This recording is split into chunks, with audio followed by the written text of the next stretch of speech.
Chapter 737. In the process of continuing to the conch fishing point, they also encountered all kinds of strange marine creatures, accompanied by a cloud of thick fog that swept across the rear deck. A beautiful woman who only covered her body with a shell appeared. However, compared to ordinary people, she carried a huge sea snail shell behind her, where she had the ability to charm people. Or these crew members who lived at the bottom of the hierarchy basically couldn't touch the opposite sex all year round, so their desire couldn't be restrained by reason. Even if they knew that something was strange, they still took the initiative to open their arms and wanted to have an intimate hug with this sea snail girl. When the hug was done, the woman's body would split from the middle, and a large number of small hardshell feet would grow out to hold the hugged person tightly. At the same time, she would secrete thick acid to process the food. Then, from the gap between the body, the individual that was corroded into a lump of meat was put into the huge snail shell as a reserve food. Just when the sea snail girl wanted to continue hunting, bang! The smell of gunpowder floated in the air. The bald captain directly shot the monster's head. The dead sea snail girl immediately turned into a pool of mucus. The huge snail shell behind her back also slid out all kinds of stinky reserve food from the inside. The captain was full of joy. At the cost of a conch, he let the crew clean up the snail shell as his trophy. He believed that some rich people in the city would be very interested in such a collection. Han Dong silently watched all of this while communicating with the girl in his body. "Nicole, are these things helpful to you?" "No. These are all sea monsters, formed by the pollution of ordinary marine creatures. What flows in their bodies is only their own blood and pollution essence. It's useless to me." "Okay." Han Dong turned his vision to the front of the ship. The more he stared at the sea, the stronger the invasion of sleepiness. However, this level of sleepiness didn't have much effect on Han Dong alone. "Nicole, do you know the source of this sleepiness?" "I'm not sure. However, in the place where I used to live, sleeping was a very important thing for everyone. In addition to sleeping every day, we also had to go to the underwater temple at a fixed time to sleep together. For us deep-sea creatures, sleeping is a necessary and solemn thing." Han Dong nodded to himself. "Sure enough, it's related. By the way, the collective sleep you mentioned, could it be that there's a dream connection or something special? Father said that entering the dream will allow us to establish a connection with the ancestor of our bloodline, which will help us grow. However, every time I wake up, everything that happened in the dream will be permanently forgotten. Not a single memory will be retained." "Okay, got it." Han Dong summarized the information he had collected so far and leaned on the railing of the deck to think alone. Unknowingly, the steamship had arrived at the designated area for conch fishing. Drowsiness was also at its maximum, and even the bald captain was yawning. Several crew members were obviously unable to hold on and could only rely on iron nails to fix their eyelids. All of a sudden, an elderly crewman had not even had time to hammer in the iron nails before he fell asleep on the ground. The moment he fell asleep, an indescribable power of corruption condensed in this person's body. In just 1 second, the elderly crewman's brain split open from the middle, and several corrosive tentacles grew out and crazily beat the deck. His right arm exploded from the middle, and a huge crab's pincer grew out. Bang! Accompanied by a shot from the captain. The surrounding crew members also simultaneously aimed at this person and fired one after another. The corruption was forcibly interrupted. This person was turned into a meat plug on the spot and then thrown into the sea, sleeping directly without using conscious. This was the most serious crime in Port Ostia. Anyone who did this would be deprived of their rights, and any citizen had the obligation to deprive them of their life. A super fast corruption mutation. Even if an ordinary person looks directly at a hybrid demon, it's impossible to have such a rapid mutation. Interesting. Is this a side effect of the conch? The secret behind this may be the only way for us to leave here. Han Dong silently watched all of this with a strange smile on his face. Immediately after, the fishing equipment on the Galantis was activated, and the huge fishing net sank into the depths of the sea. Accompanied by the sound of the steam engine, a large number of strange-shaped conches were fished up. At the same time, buzz, buzz, buzz, an indescribable strange rhythm came from the depths of the sea. Even the smiling tree in Han Dong's head trembled slightly because of it. The crew members who heard this sound couldn't resist. Their eyes were blank as they voluntarily walked to the edge of the ship. This included the strong-willed bald captain. The crew members jumped over the railing and voluntarily fell into the sea. Splash, splash, accompanied by layers of water splashing on the surface of the sea. After 50 crew members fell into the sea one after another, the strange sound from the bottom of the sea faded away by itself.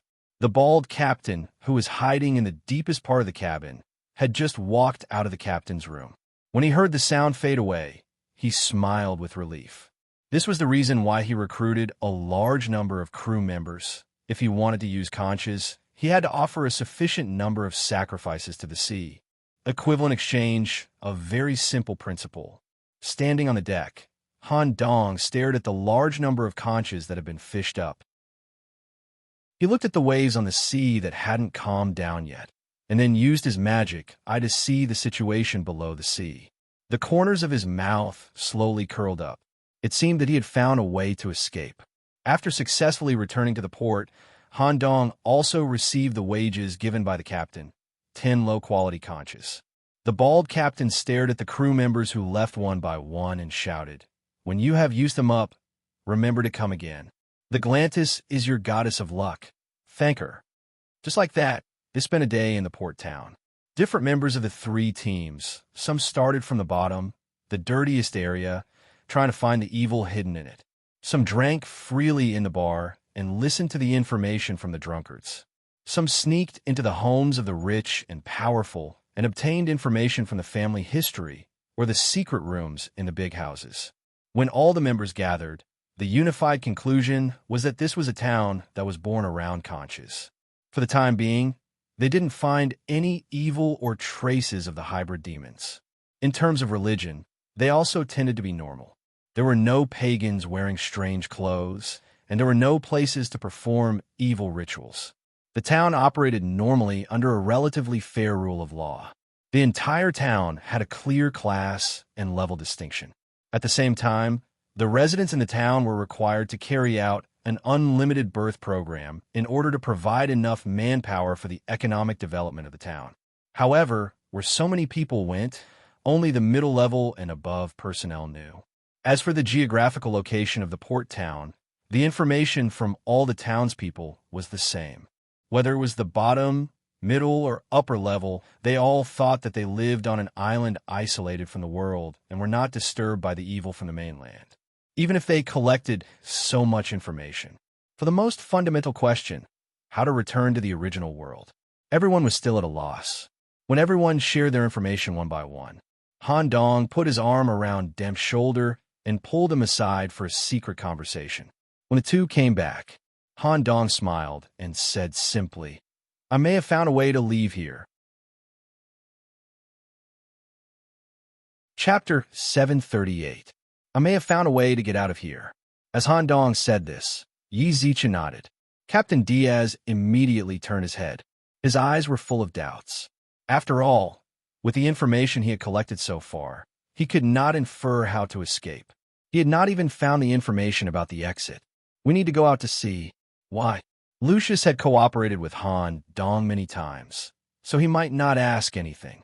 But it was different for the team of Silver Edge that was working together for the first time. Captain Diaz could not entrust the lives of his team members to a new knight without asking anything. When you were investigating the town, I disguised myself as a crew member and followed a salvage fleet out to sea. I found the secret of the town in the sea. There's an exit there. Just when Captain Diaz wanted to investigate further, the vice captain of the Silver Edge, Battle Nun Wino, stood up and proposed. Captain, Nicholas has a unique perception of the outside the city. Let's trust him this time. Moreover, he's been out to sea once. That is to say, the danger of the sea level is within an acceptable range. Let's go out to sea together and conduct a comprehensive investigation of the situation near the sea. If it is as Nicholas said, We can leave together if we find the exit. If we can't find it, we can also collect some information about the sea. Okay, then we will go out to sea together, as you said. However, before we act, Nicholas, you need to report in detail the situation you encountered during the voyage so that everyone can prepare in advance. Han Dong first threw a look to Wino to express his gratitude. At the same time, he said with a smile, "In fact, there is only one thing to pay attention to. Everyone must be prepared for mental defense. Don't fall asleep during this period." Han Dong deliberately used the word fall asleep to emphasize the serious consequences of sleep. That was it. Because of Wino's proposal, everyone reached a consensus. Considering the overall function of the Galantis was not bad, Han Dong still chose this ship. As for the captain, he considered some hidden dangers. This person had been out to sea for a long time and used a lot of inferior conscious, so there were many unsettling factors accumulated in his body. Han Dong did not use illusions or direct execution to eliminate the captain. Instead, he used proper means to eliminate the danger. When Brother Demps was investigating the town on the first day, he had considered the demand for currency and obtained a lot of middle-grade and high-level conches from some of the noble ladies who lived in big mansions. Buying the Galantis directly from the captain would eliminate all risks. At the same time, Demps still had a few almost perfect conches in his hands. This was also the important information that Han Dong and Demps had confirmed in private. Otherwise, Han Dong would not have suggested going to sea so quickly. No crew was recruited. After confirming that the steam engine in the cabin was normal, they set out to sea. As the fog on the surface of the sea spread to the deck area, the members of the three teams more or less felt the invasion of sleepiness. Not long after they set sail, a series of strange shouts came from the fog. They were like a group of fishermen who were completely lost in the sea and had fallen into despair. Slowly, black shadows that looked like seagulls appeared in the mist. When these flying creatures slowly entered the visual range, the team members on the deck were more or less surprised. The individual flying in the fog was not a seagull at all. It was a strange bird with an adult head, a child's body, and a seagull's wings. They spat out sharp, thorny tentacles from their mouths, which could pierce the crew's head and suck the nutrients inside. Unfortunately, the crew they were looking for was a little different. Just as everyone was about to attack, a holy flame that could burn evil rose from the deck. Knight Wino Celeste suddenly waved the flail in her hand. Golden flames lit up along with the flail. The holy flame covered a large area and burned all the foreign objects hovering above the ship. The rest of the seagulls were frightened and immediately retreated. Han Dong could not help but look at Knight Wino. Compared to Wino, who used to focus on support and defense, her offensive ability had undergone a qualitative change. Especially the holy flame attribute, which was specially used against the hybrid demons, had been strengthened by more than one level. Obviously, it was the effect of the combat Nun's special training. As Wino retracted the flail, she immediately raised her hand and cast a high-level holy court blessing on the team members. Above everyone's head, a virtual image of a nun with retracted wings appeared, which meant that the blessing was in effect. Nun's protection blessing increases physical, magical, and spiritual resistance for 30 minutes. As long as the distance between them and Knight Wino was not more than 100 meters, the duration of the effect would be refreshed. During the voyage, they were also attacked by various marine small animals. Whether it was the intensity of the attack or the pollution, they were only at the level of an apprentice knight. For the three elite teams, it was completely like a warm-up exercise before an investigation. Everyone, pay attention. In 5 minutes, we will reach the area of the conch. That will also be an important turning point for our escape. The effect of the spiritual attack will reach its maximum value. Once again, they came to the fishing area. Buzz, buzz, buzz, the same strange rhythm came from the bottom of the sea, guiding the guests here to perform self-sacrifice. One must know that this rhythm could make Han Dong's talent tree tremble slightly. Even if the knights and the three teams had made sufficient preparations in advance, some of the knights with weaker spiritual defense would still be affected. This included Wen Li, Senior Jun, and the Ice Master Sula. They often fell into a discontinuous state of confusion. Every time they came to their senses, they were already a few meters closer to the edge of the ship. They were so scared that they immediately retreated to the cabin. Even if they tried to tie themselves up, they still could not avoid the behavior of throwing themselves into the sea. We still have to move forward. Han Dong's goal was quite clear. They continued to move forward in the fishing area. Whether it was the invasion of sleep or the increasing confusion of the song. As a result, Abel in his owl form, Mia in her self-cursing state, Senior Lunds in his undead form, and Pharmacist Valencia, who had taken antipsychotic drugs, all fell into intermittent confusion one after another. The crew members were also yawning. Ha ha! Suddenly, a burst of crazy laughter spread throughout the steamship. The laughter stimulated everyone's nerves and greatly increased everyone's spiritual defense in a short period of time. We're here. This is the place. Just as the laughter ended, the steamship slowly came to a stop. The thick fog that shrouded the ship's hull dissipated, and the singing and drowsiness were reduced to zero. In contrast, it directly transformed into a more direct sense of fear and danger. If some individuals with strong vision looked at the bottom of the sea at this time, they would find a wonder. In the depths of the shallow sea area hundreds of meters deep, densely packed conches were arranged in a regular pattern. There were hundreds of billions of them. The area covered was more than 100 kilometers. The dense and orderly arrangement of conches formed a huge formation. The steamship that Han Dong and the others were on happened to be at the formation eye. At this time, Han Dong was holding the perfect conch that he had obtained from Demps. Next, we need to choose the Dreamer and Dream Guardian. Chapter 739.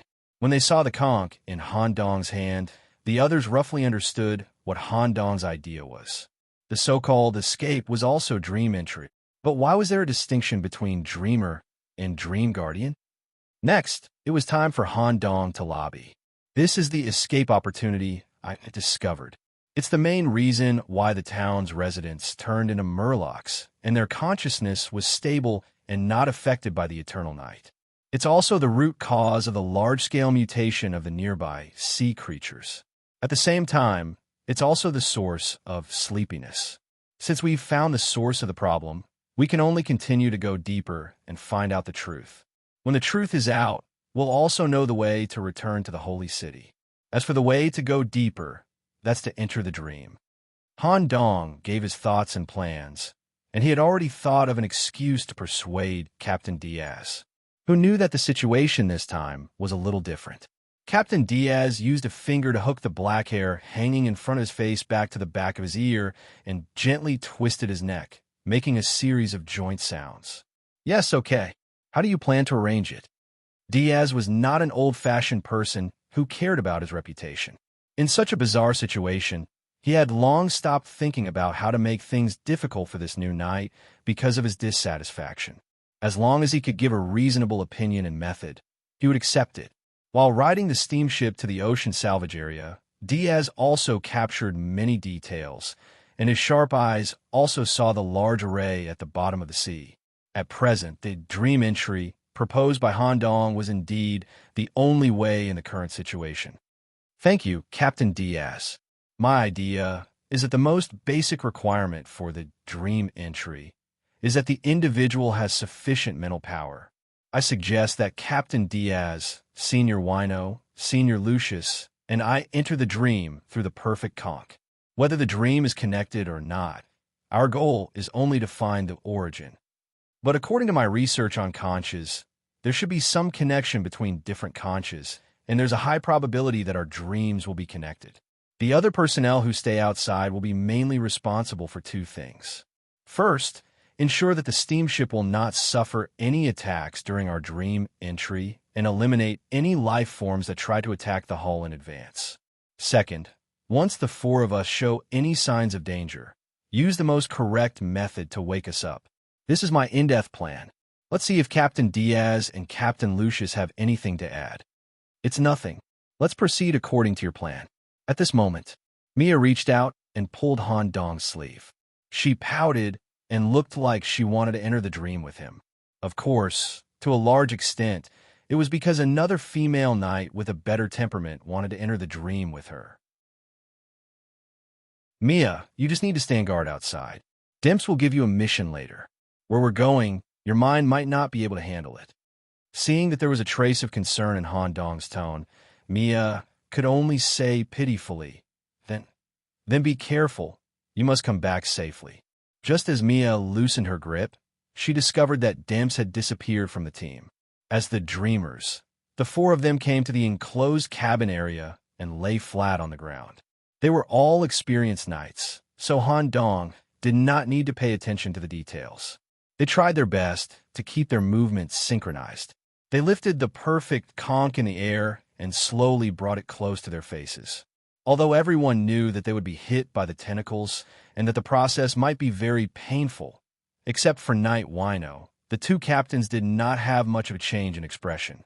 Smack! The conch stuck to their faces. Wino Celeste's reaction was the biggest among the four. Her eyes widened and her limbs trembled slightly. After all, several tentacles grew out of the conch and quickly entered the cranial cavity from the nose and mouth. The wet and slippery tentacles gently slid across the surface of the brain. At this time, the various reactions of the body were just stress reactions. Only Han Dong did not move. Instead, he had a comfortable feeling similar to picking his ears. At the same time, there was another operation that most people did not know was secretly going on. In advance, Han Dong had asked Dimps to go to the steam room below the deck. Coincidentally, it was located right below where the four of them were sleeping. Through the sixth finger's replication of the formation laid out by the conch on the ground, and at the same time, with Dimpus's own knowledge of formations, it carried out a modification of the secret technique that did not affect the overall effect. This ensured that the four people above could enter the dream at the same time. First level. Dream. Creak, creak, the sound of the wheels rolling on the uneven ground could be heard. The four of them woke up almost at the same time. To be precise, they woke up in the dream. First, a rotten smell overflowed into their nostrils. Then, their bodies felt the pressure from a heavy object. The four of them and a pile of corpses were lying on a wooden cart, being dragged on an open cement road. The corpses had the same characteristics, wet and even swollen, with conches on their faces. Han Dong and the other three were in the same situation. They were like corpses that had been fished out from the sea. Their bodies were wet, and their faces were also wearing the perfect conch that they wore when they entered the dream. Together, they communicated with their minds. The four of them jumped out of the wooden cart at the same time. The corpses that had piled up into a small hill were scattered on both sides of the road because of the four of them. At present, the person responsible for transporting the corpses was the middle-aged man that Han Dong and the others had seen before entering the city. The scene was exactly the same as before. A middle-aged man dragging a wooden cart walked on the broken cement road. However, the conches on the wooden cart were replaced by corpses that had been fished out from the sea. The middle-aged man's face was also wearing a conch. In the dream world, the function of the conch seemed to have changed. It was no longer to help with entering the dream, but it was similar to the effect of a breathing device. It had to be worn at all times. Pack, pack, pack, pack, several strands appeared from the conch breathing device, like the man's thick beard floating back and forth in the air. The image was quite strange. An isilo carrot, an incomprehensible language came from the breathing device. When they heard this language, Lucius, Wino, and Dizal covered their ears as pollution lines appeared around them. Only Han Dong was not affected. Instead, he could understand what the man was saying. Fallen ones swallowed by the sea, you no longer have the qualifications to continue living. Die. In the original world, the middle-aged man's combat power was only 5. Now he had completely changed into a person. His body immediately underwent an uncontrollable and rapid distortion, and his skin slid to the ground like dry grass. Internal growth. Multiple muscle hyperplasia, a dense and strong fish scale structure, a perfectly curved fin structure, and a large number of exposed fish bones, which acted as a shell to protect the body. The eyeballs on the face protruded out, separated from the nerves, and slid to the ground. The hollow and huge eye sockets shone with tiny dark light spots. It seemed that there were hundreds of small fish eyes piled up inside. In addition to the changes in the body, the tentacles in the breathing device had also become longer and thicker. They swayed in the air, looking very strange. "Nicole wants it." Just as the middle-aged man's distortion was completed, a cute voice came from Han Dong's head. Chapter 740. There was one more thing that needed to be explained. The man who underwent the transformation of the Murloc of Fear also reached a height of more than 4 meters. Because the burden on his body had changed several times in a short period of time, his breathing also became relatively rapid and heavy at this moment. Huff, hiss, huff, hiss. Heavy breathing sounds that could cause direct visual pollution came from the breathing device. Along with such heavy breathing, slippery tentacles that grew on the breathing device whipped in the air. Pollution, the effect of the domain. Water stains constantly overflowed from the cracks on the cement floor. Dead fish from nowhere also appeared on the ground that was flooded by seawater. These dead fish mutated as if they had been exposed to radiation. Large areas of fish scales fell off, and round eyes grew from them. This was the effect of the pollution domain. In terms of the intensity of the pollution, it even surpassed the newborn body, hybrid demon. It was infinitely close to a mature body-like count. However, the 4 dreamers here were not afraid at all. Prayer of the Purifier. Night Wino raised a flail in her hand. Bright light bloomed in all directions. The teammates who were covered by the light also heard the pure voice of the Saintess, which immediately purified the filth on the teammates, except for Han Dong. At the same time, the light continued to spread. The seawater flowing on the ground and the bodies of the dead fish all showed signs of purification and evaporation.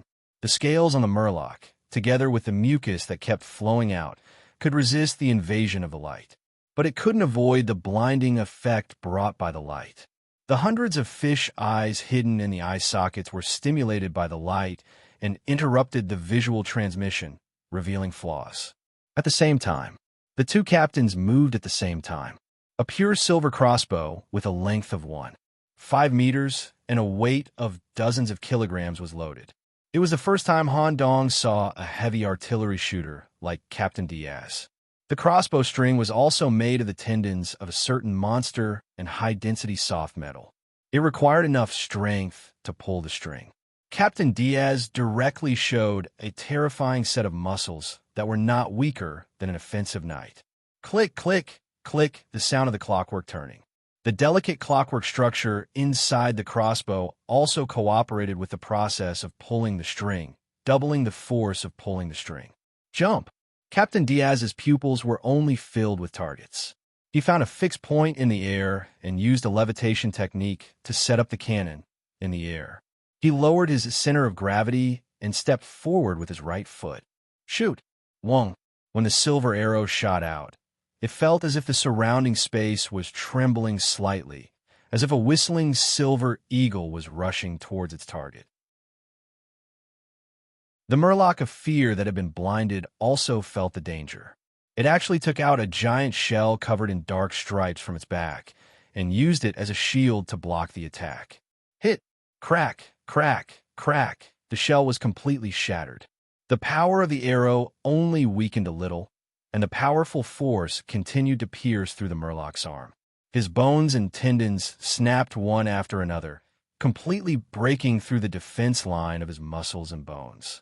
Such an oblique downward shot. The Murloc fell backward with a loud bang and was forcefully fixed to the ground by the heavy arrows. His entire arm was torn to shreds. The flesh around his left chest had also been damaged by the arrows.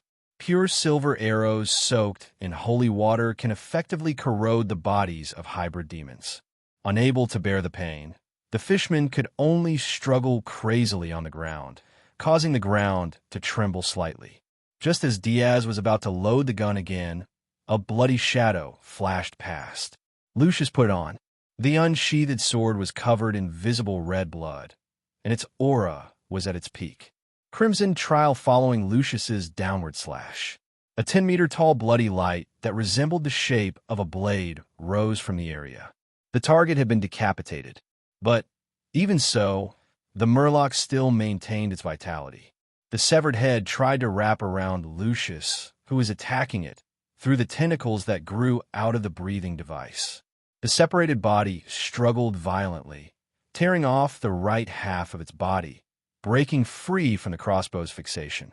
Using the remaining part, it quickly wriggled forward on the road, crawling toward Captain Diaz, who had just landed. Senior Lucius, the breathing device. Following Han Dong's reminder, Lucius immediately slashed horizontally. The tentacles that attacked him were all cut off by the bloody sword. Ding! The sound of metal colliding. But when it collided with the breathing device, it burst out a fire core and a large amount of blood aura that couldn't be cut off with a single slash die. Lucius was furious, and his eyes overflowed with a bright bloody light, while his aura soared. A terrifying blood demon shadow even appeared behind him. The sword's power, additional strength, and level had all increased. Swoosh! The conch breathing device was broken by the sword and thrown into the air. For a moment, a strong sense of suffocation hit. Every time he breathed, it was as if he was inhaling death into his body. In just 10 seconds, the murloc of fear, whose strength was close to that of a mature hybrid demon, was completely dead. Its head was shriveled, and a large number of white fish eyeballs rolled out of its eye sockets. The horrifying body that was crawling toward Captain Diaz also fell to the ground. Sizzle. Its vitality quickly dissipated like water vapor.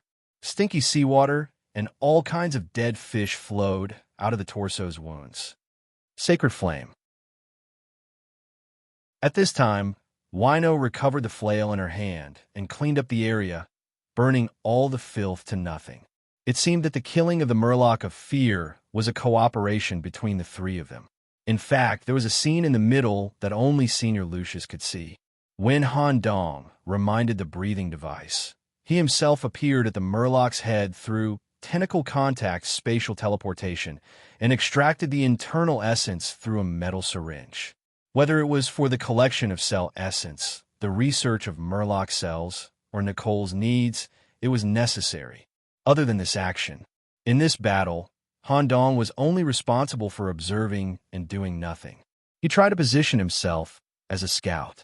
Staring at the dead fish on the ground that were about to be burned up, Captain Diaz simply commented, "The pollution intensity and vitality exceed the newborn hybrid demons. The next action must be carried out carefully." The intensity of the murloc of fear was actually still within an acceptable range. What Diaz couldn't understand the most was the dream. Everyone knew that they were dreaming, but it was too real. Not only the surrounding environment, the purity of the air, but also the realism of the various senses. Even their own abilities were perfectly replicated in the dream, and everyone's consciousness was also smoothly connected to the same dream frequency. In the battle just now, when Captain Diaz used his various abilities, there was no sense of dissonance. It was no different from reality. The only difference was the breathing device, conch, worn on everyone's face. According to the situation just now, if the breathing device was removed, the individual would quickly die. This kind of death could be mental death, or it could symbolize the end of the dream and return to the surface, or it could really make the individual die. At this time, Han Dong stood up to answer the question. National Royal Knight Legion, Library, Main Library. Reading room number 3 has a book called The Dreamland of the Deep Sea. It is a popular science book that I accidentally read before. The author is a knight who retired from the army due to mental trauma. He once came into contact with the sea during an expedition. He left a sentence on the first page of the book. Does waking up from a dream mean the same thing? According to the content of the knight's work, he seemed to have lived a perfect and unforgettable, beautiful life in the deep sea area, so it was difficult for him to accept the identity of a knight, the holy city, and the modern apocalypse. He was often troubled by dreams and reality, and could no longer rush to the battlefield. According to his description, the deep sea seemed to have a multi-layered structure, and each layer was composed of reality and dreams. The dream was reality, and reality was also a dream. Everyone, just treat this as a real space and investigate in depth. Han Dong's above statement was all a bluff. He had never read this book at all. It was just a story made up on the spot by combining the concept of real dreams that he heard from Dimps and Nicole's description of the deep sea dream. It was just to let everyone focus on the investigation and not pay attention to the problems of dreams and reality.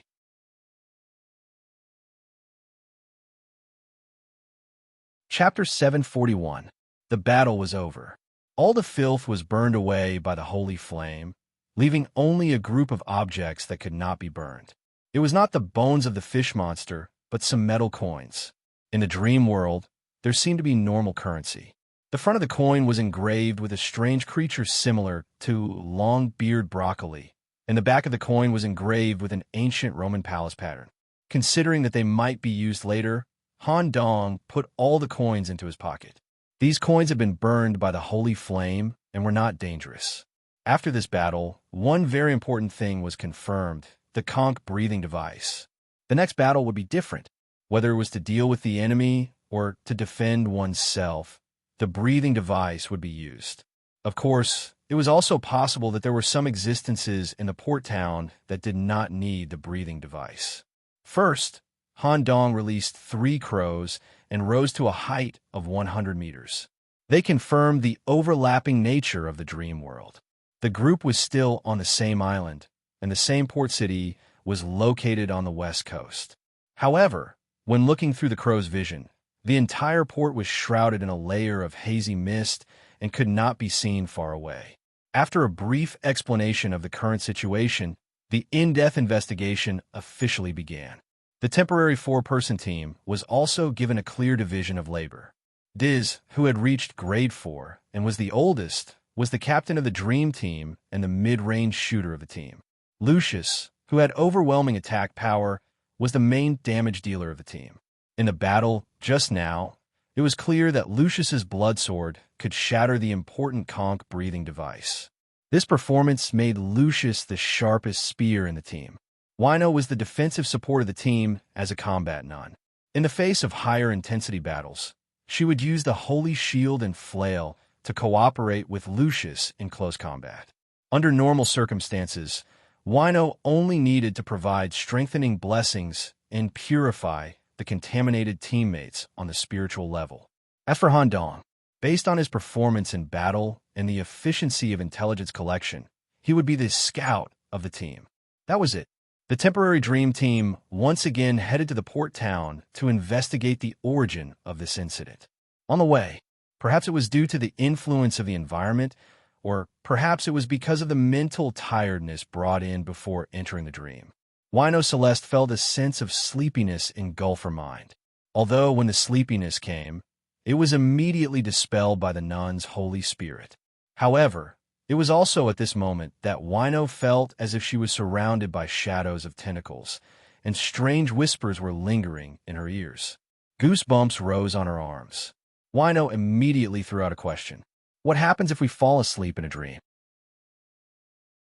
Or are we unable to sleep at all? Han Dong hurriedly explained. Of course, there's no problem with sleeping. Even in real life, there are dreams within dreams. However, the dreams within a dream here will be different.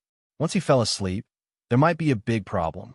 It was just like how the people in the surface world needed to sleep through a conch, or else they would undergo rapid mutation and fall into depravity. Entering a dream within a dream might require some special methods of entering a dream. Before the investigation is clear, everyone must maintain their excitement. Later, when we conduct an in-depth investigation, we might encounter sleepiness invasion. Everyone, keep an eye on each other and don't fall asleep. Perhaps it was because Night Wino's worldview had been completely overturned by Han Dong a few years ago. At this moment, when Han Dong gave an answer, the sense of security she felt was far greater than the sense of security she felt from Captain Right-Eyes of the Silver Edge. Wino believed that Han Dong would definitely become a world changer on the island that looked exactly the same as the surface world. In fact, many of the details had changed. The cement road leading to the town or the woods on both sides were overflowing with a layer of seawater. Dead fish could be seen everywhere. Shells and starfish that grew on tree trunks. The remains of large fish carcasses in the forest. There was even a giant whale in the open space in the forest. About 50% of it had become a skeleton. Its abdomen was stuffed with human skulls. It was extremely terrifying. How did these sea creatures that were all over the island appear? Were they swept onto the island by a hurricane? Or were they directly dropped by a heavy rain? Or was the island originally part of the seabed, and for some reason, it rose above the surface of the sea? With doubts, the four of them came to a small hill overlooking the town.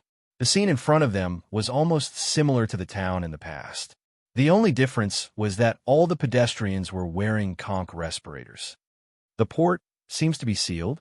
With the telescopic ability of the little magic eye, Han Dong found that the docks that were supposed to be close to the coastline had been completely demolished. Not only were there no steamboats out to sea, a row of 3-meter-high steel seawalls had been set up on the entire coastline. There were even some strong security personnel with indescribable tattoos on their skin guarding the area. Isn't the dream entrance here on the surface of the sea? Nicholas, what did you say? What do you mean the entrance is not on the surface of the sea? Because of her attention to Han Dong, Wino deliberately got very close to him. Coincidentally, she saw Han Dong's lips moving and read some information. The latter could not help but be surprised by Wino's lip-reading ability. He quickly explained, "Nothing, I mean. The key this time doesn't seem to be on the surface of the sea. The residents have sealed the port. Maybe the secret in the dream is hidden in the town. Let's go into the city and take a look." "How do we get in? Do we sneak in?" Wino asked. Tap, tap, tap. Han Dong tapped the respirator on his face with his fingers. "This is the best disguise. In the dream, we're the same as them, the dreamers." Just as Han Dong said. The four of them walked on the street full of dirty water and were completely treated as the same by the residents here. The reason why they were attacked by the pushcart man was because Han Dong and the others were treated as the unclean resurrected dead. They wanted to get information. The best and more legitimate place was the bar. Captain Parsons' boots. There were a lot of shells stuck on the bar signboard, and a pair of muddy boots hung on one end.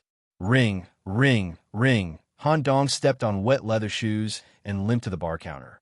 The surface of the bar counter was covered with a layer of clear water, and a few crabs were crawling around on the bar counter. "Ha!" A dark black coin was pressed on the bar counter, and it pointed to a bottle of wine on the wine cabinet. The bartender used the tentacles on the respirator to draw the tentacles into his hand and began to make the wine. The other three companions also came to the bar counter one after another and looked around the strange bar area. At this moment, Han Dong sensed something and looked at the stairwell leading to the second floor of the bar. The shadows of octopus tentacles flashed past. "Same kind. Take Nicole there."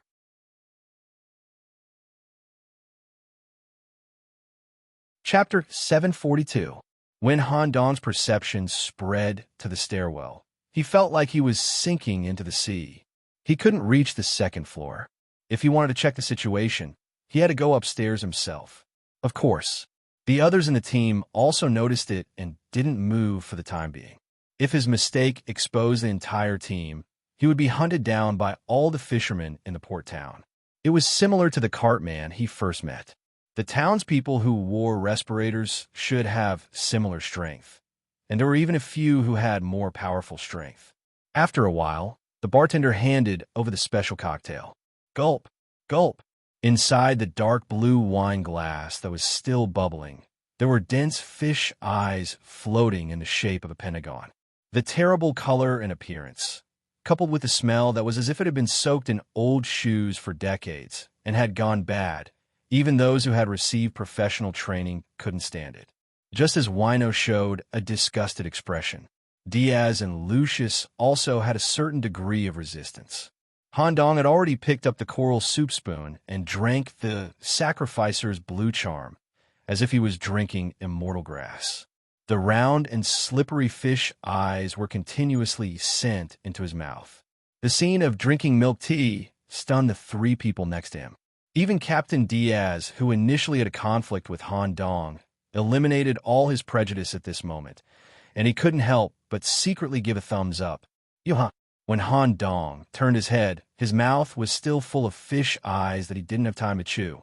As the whole glass of wine went down his stomach, a rather heavy local aura came out of Han Dong's body, and at the same time, there was a unique smell of alcohol that was exclusive to drunkards. It made Han Dong completely blend in with the people here. Han Dong didn't have such a strong taste because of such a heavy taste. It was just that this glass of wine could further perfect the disguise, so that Han Dong could use the identity of a drunkard to deepen the investigation. What was professional? This was called professionalism. Then, Han Dong flipped his hand and pressed the 2 black coins on the water-stained bar counter. Gulp! Han Dong cleared his throat that was full of fish-eye mucus, and a very authentic fisherman's voice came out of his mouth. "Excuse me, are there any extra rooms upstairs?" Local language. Hearing this, Captain Diaz was so shocked that he couldn't speak. After being a knight for so many years, he had only heard of a true master of disguise who was able to imitate the sound from outside the city. For example, a Grandmaster Stitcher from the Mystery Branch could temporarily sew a hybrid demon speaker into his own mouth, allowing him to speak a high-level language that contained corruption, or an illusionist who graduated from the library. They could use illusions to influence creatures outside the city and communicate with each other. The moment Han Dong opened his mouth, he felt like an old Yimo. The bartender who was wearing a respirator also responded. While speaking, the antennae on the respirator would also flutter back and forth. The strange and high-frequency sounds would make the crabs on the bar counter line up neatly. "I'm really sorry. Recently, the second floor of our bar has been reserved by Lord Surum. Of course, if you want to go up, you can. Lord Solum is quite hospitable. However, please be careful." Although the bartender's explanation was a little strange, since they could go up from the second floor, the investigation could continue. However, judging from the black antennae and Nicole's reaction, this Lord Solum, who was in the private room on the second floor, might be different from the normal Murlocs in the port town. "Captain Diaz, I request to go up and investigate. Okay, avoid conflict." Han Dong's series of drunken and crazy behavior had made Captain Diaz completely admit this scout's ability, especially in the area of disguise. If Han Dong was not here, the speed of the investigation would be greatly reduced. After all, they could not even carry out the most basic conversation. So how could they investigate? After getting permission, Han Dong gave his teammates a reassuring look. Then, he drank the drink in front of Night Wino, making the smell of alcohol even stronger. He was also completely immersed in the role of a drunken fisherman. He limped up to the second floor without any sense of awkwardness, until Han Dong stepped on the stairs. Diaz also looked at Wino curiously and asked in a low voice, "This kid, where did he come from?" Wino smiled when she heard this and said softly, "Diaz, do you still remember the fallen baker incident that happened on the second floor of the Holy City 4 years ago? At that time, it was him who worked with me to deal with the hybrid demon. At that time, he had just become a novice knight for a few months. Yes, this level of disguise and super fast adaptation to unfamiliar environments is beyond my understanding of a new knight. No wonder the Crow Prophet took a fancy to him. I admit that I underestimated this newbie at the beginning. The next investigation will be conducted by him, and he will find the problem. The rest will be left to us to solve." Okay. Blood Knight Lucius stared at the conversation between the two members of the Silver Edge and remained silent. In his heart, he had a clear position on Han Dong. Based on strength alone, Han Dong was not necessarily weaker than him. Han Dong would definitely solve any problem that could be solved. On the second floor of the bar, Deep Sea Aberration was upgraded. The marine creatures crawling the aisles had a certain degree of humanoid form. For example, There were lobsters with human arms on their tails, shellfish with hidden eyes and a complete visual system, and starfish with 5 fingers. Nicole, what's this thing up there? It's different from the deep-sea creatures we encountered before. The tentacles that flashed by just now have royal blood flowing in my body. I can clearly feel it. Han Dong's face lit up when he heard this. As expected, the deeper I enter the dream, the more I can come into contact with the real deep sea. I hope little brother Dempus has already made preparations outside. Han Dong's goal was different from everyone else's from the beginning. Tap, tap, tap. He stepped on the water and came to the door of the room at the end of the 2nd floor. This door was engraved with a monster pattern similar to the long-bearded blue flower on the front of the coin. The colors of the deep sea flashed between the cracks of the door. Waves of sleepiness were also constantly flowing out. Some kind of ritual was going on inside. When the door was pushed open, Lord Surum, who was wearing a tuxedo, boots, and a white wig, looked like he was only in his 20s. He was sitting on a conch chair. The chair was made of various large and small conches combined with modern technology. It had a kind of deep-sea punk style. The design of the chair was very particular, not just the appearance. There was a special tank at the bottom that stored pure seawater. The upper part of the head was specially reserved for a sophisticated brain interface. As the instrument was activated, the seawater would pass through the purification circuit of the conch chair. The final purified seawater would be transported to the Lord's brain, allowing him to smoothly enter the dream. At the same time, more than 10 fishmen were hanging upside down in the room. The tentacles that grew out of the Lord's body were connected to the back of these people's heads, allowing them to enter the dream as objects. But they could only get this secondary seawater that the Lord used to nourish their brains. At the same time, they would also be treated by the Lord's extreme hobby in the dream. In this process, they would slowly die. Seawater nourishment. Is this the safe way to enter the dream on this floor? I really bumped into them the moment I arrived. At this moment, one of the tentacles on the Lord's body immediately attacked Han Dong at the door, guiding him to participate in this dream banquet.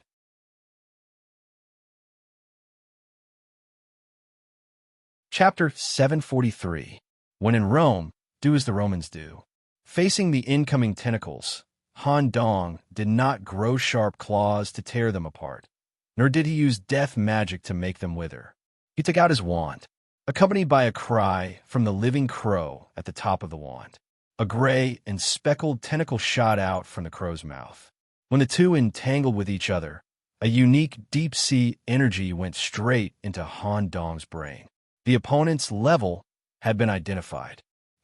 It seems to be close to a mature hybrid demon. Its strength is not as high as I thought. Maybe it's just a special bloodline. Just as Han Dong gave this evaluation, Count in his body immediately showed displeasure. How can this kind of trash be compared to me? Don't taint us mature hybrid demons, okay? However, it was still Han Dong who had the upper hand. Whoosh, as he pulled back the wand. One of Lord Solemn's tentacles was forcibly pulled out.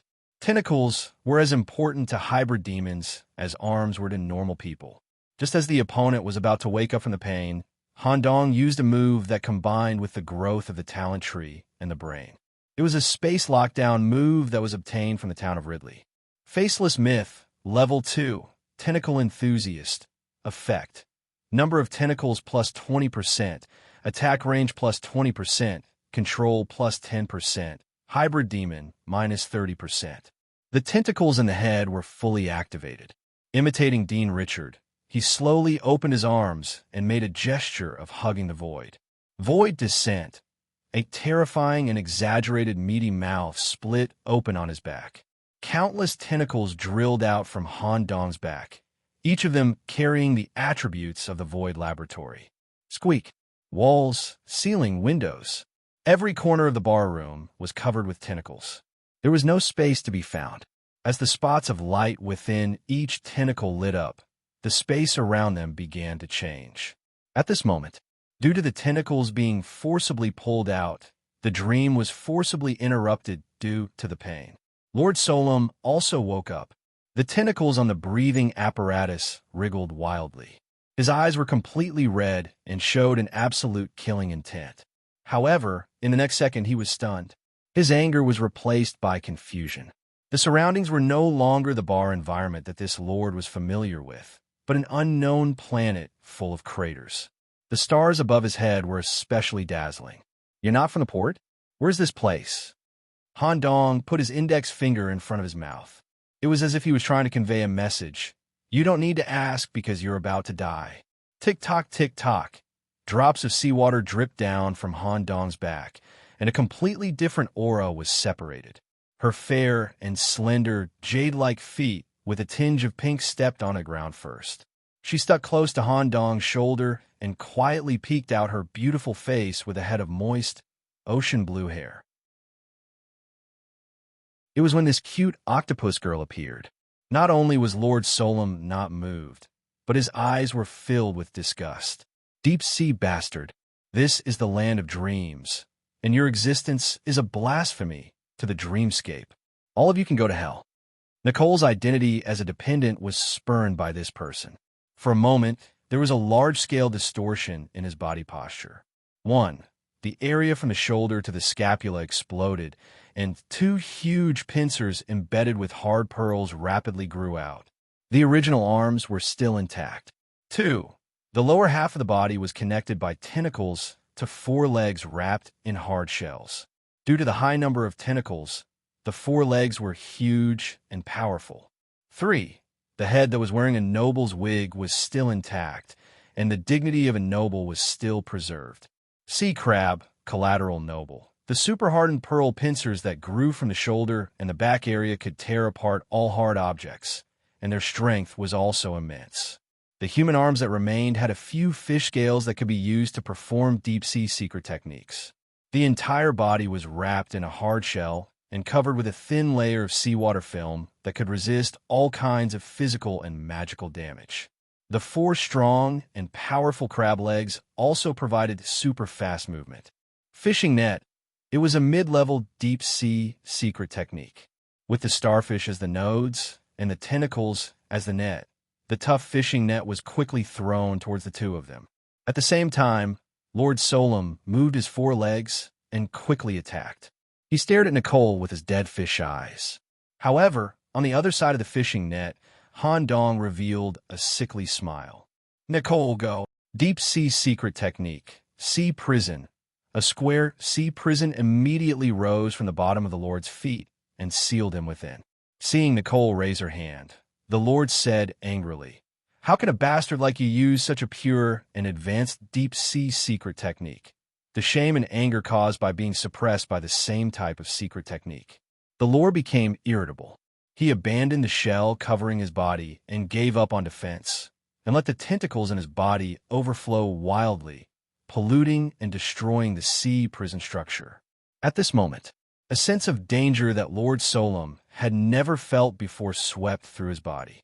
It was as if a demon god in a scarlet space was watching him. Solom, who had broken through a part of the sea prison structure, quickly looked forward. He saw Han Dong, who was bound by the fishing net, and a scarlet light shone in front of his chest. The source of the scarlet light was the ultimate secret that Han Dong had just obtained from the Chain of Fate. Blood Oath's master, Ragorian's skull, damaged. Roar. Before Lord Solom could react, Lord Solom's expression changed. It was beyond the concept of normal size. Countless scarlet tentacles wriggled on its skin, and hundreds of blood-red eyes of fear were inlaid. There were more than 1,000 sharp teeth in its mouth, and countless tentacles wriggled in between the teeth. Its tongue was like a small blood river, carrying the painful lives that were swallowed by the blood dog.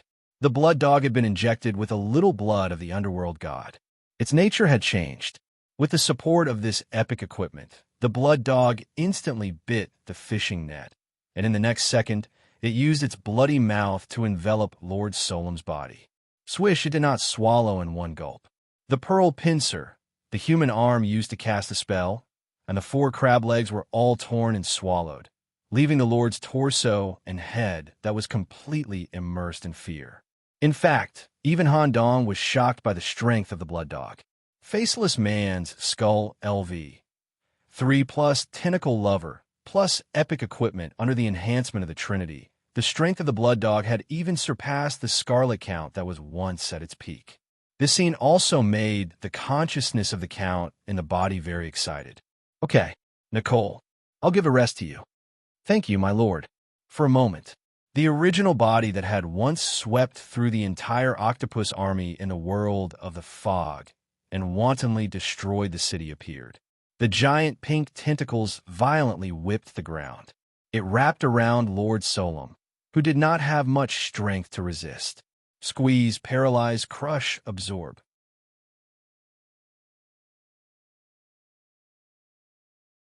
Chapter 744. Once in the world of the mist. Due to the urgency of the situation, the sealing of the magic eye ability, and the fog, Han Dong couldn't really see Nico's main body, who was rampaging and wreaking havoc on the streets.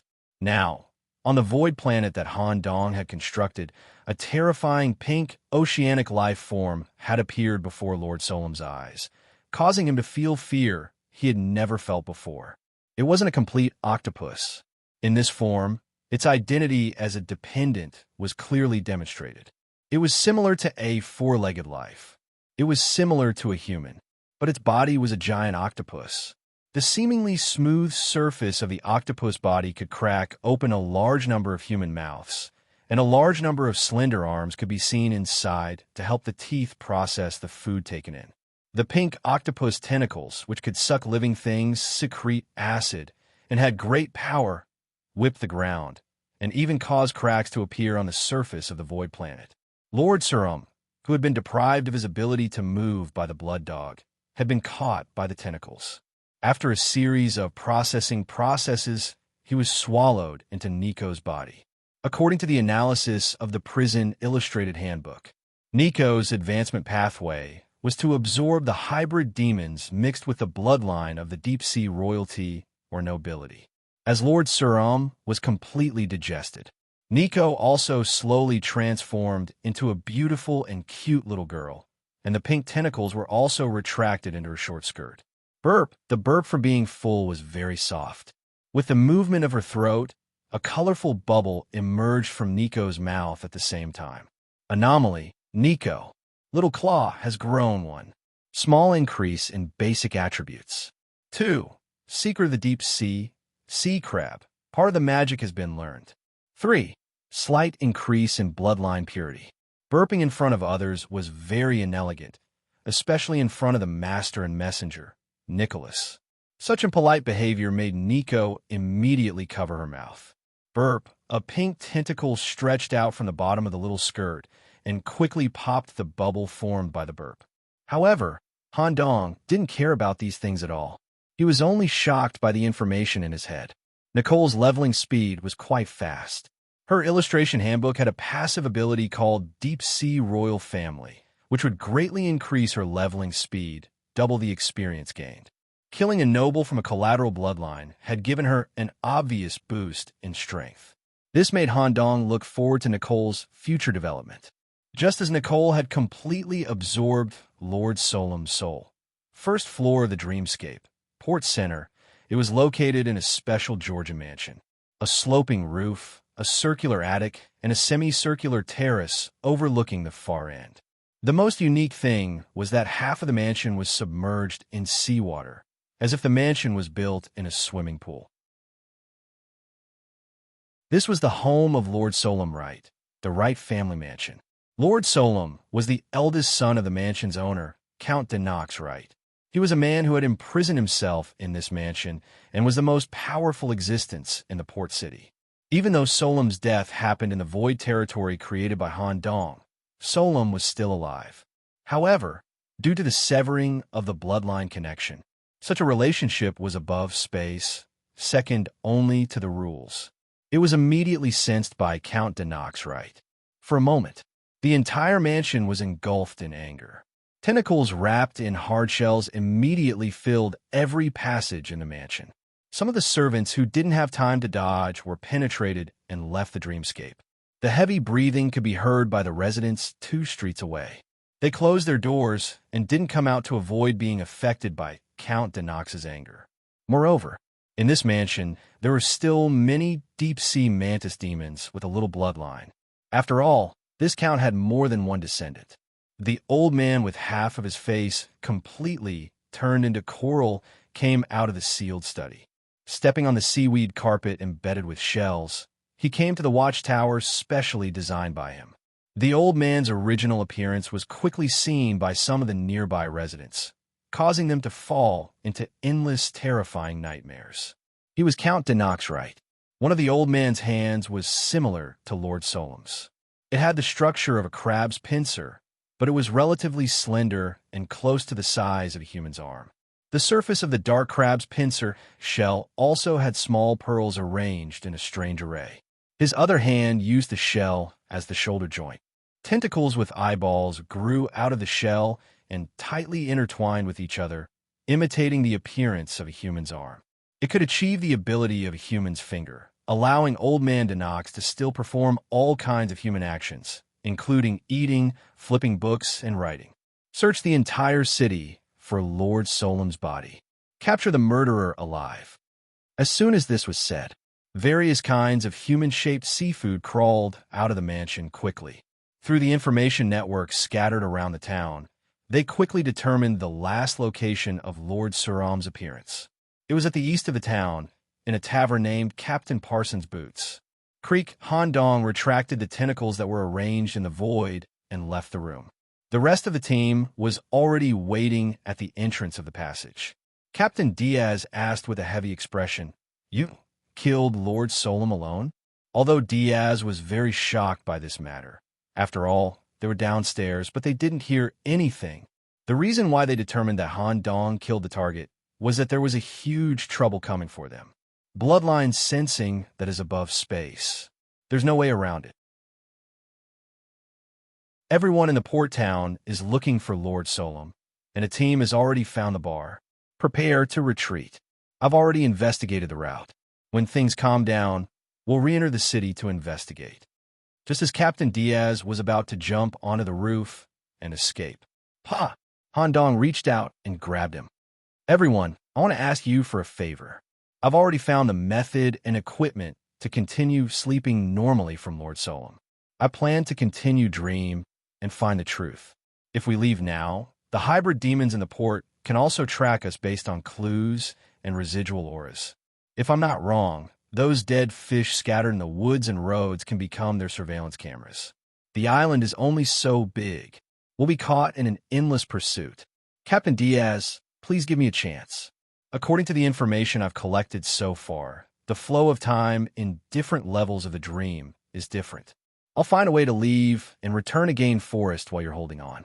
How confident are you? About 90%. Go quickly.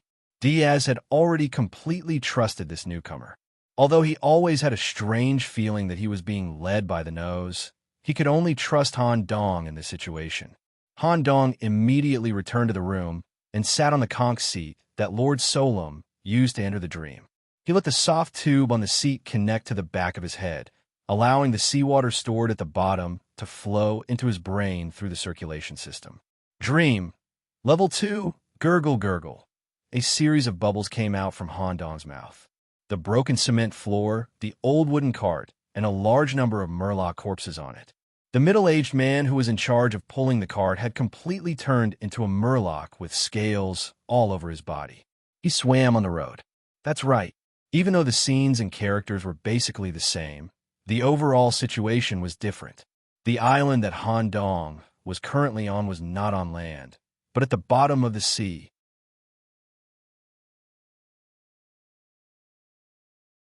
Chapter 745. When he entered the dream world alone, Han Dong was still lying on the trolley as a corpse. With the help of the respirator on his face, he could still breathe normally in the underwater environment. However, there was one thing that Han Dong needed to confirm before the event. It was not Nicole. Instead, it was Scarlet Count. Count, is it deep enough? More or less. I once had a conversation with that great being through the blood brew pool built on an island.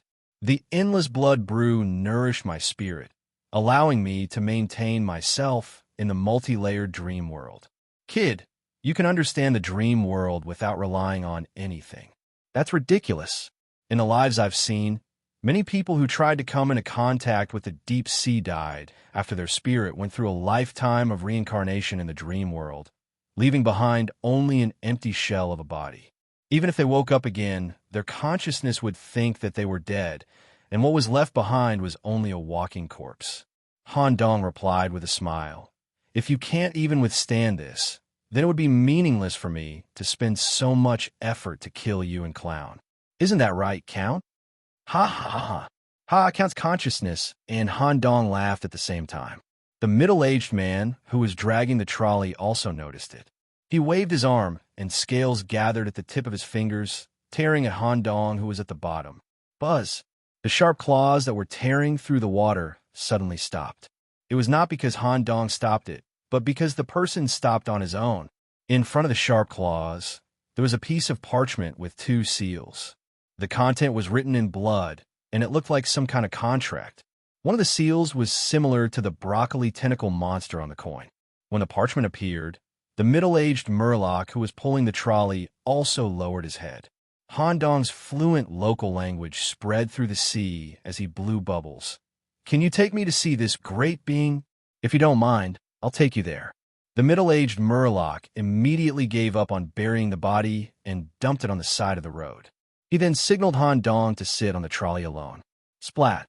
Several fishtails grew out of the middle-aged man's body, increasing his speed in the sea. He dragged Han Dong to the small town. On the small island that had sunk into the sea, the residents had turned into all kinds of deep-sea life forms. Less than 10% of them were humanoid, and they shuttled through the town in all kinds of strange ways.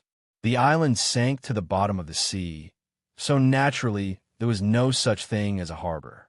The original port had become the entrance to the abyss of the seabed, leading to a deeper region of the ocean, a region that even marine life forms would find difficult to enter, a region that belonged to the deep ones or even higher beings. As Han Dong showed the parchment in his hand, a misconch was immediately in charge of receiving him. He sat on a conch elevator located at the entrance of the abyss and dived deeper.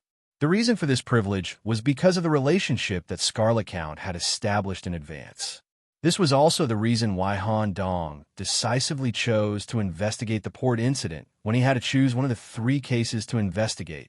That's right, Han Dong once found out that Count had established a personal network in Scarlet Hill House, Count's private office, without telling the old king that he belonged to.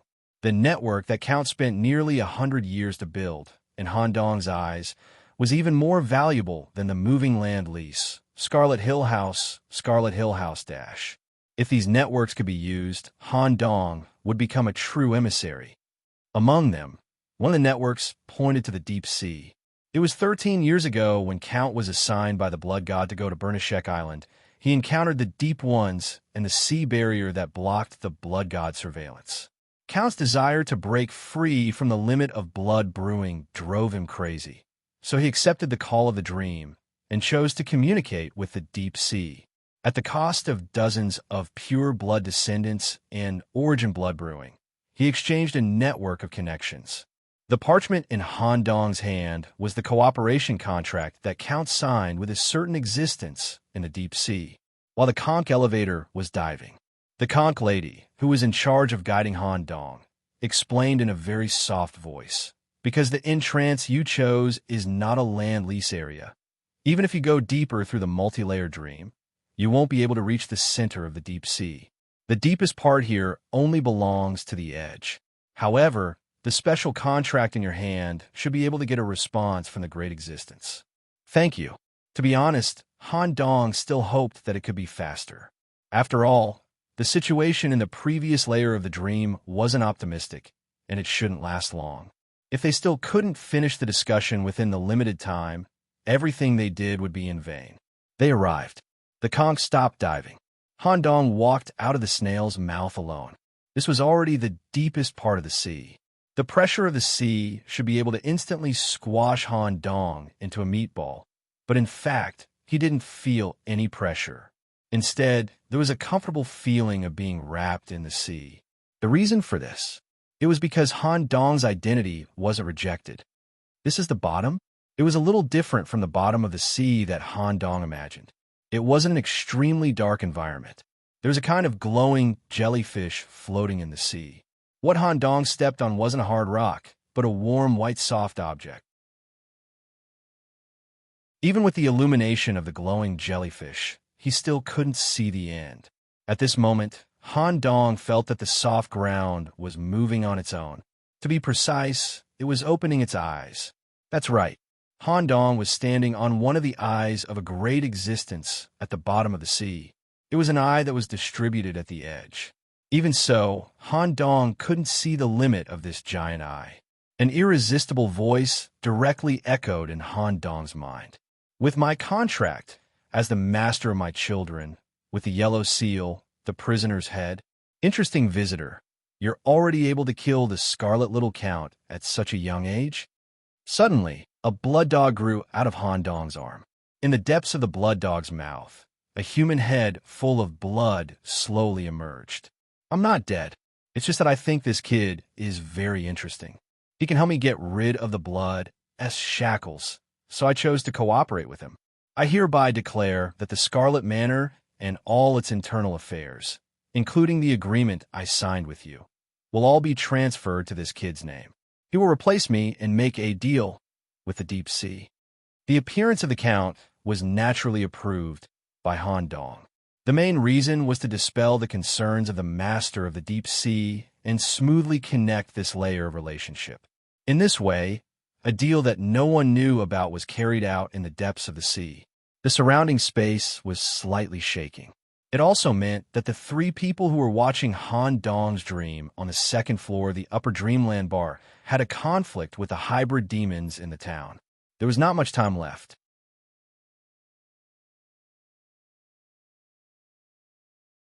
Chapter 746. The relationship Count established in advance was essentially a deep-sea trading certificate. It allowed Count to conduct relevant transactions at any time in any deep-sea jurisdiction.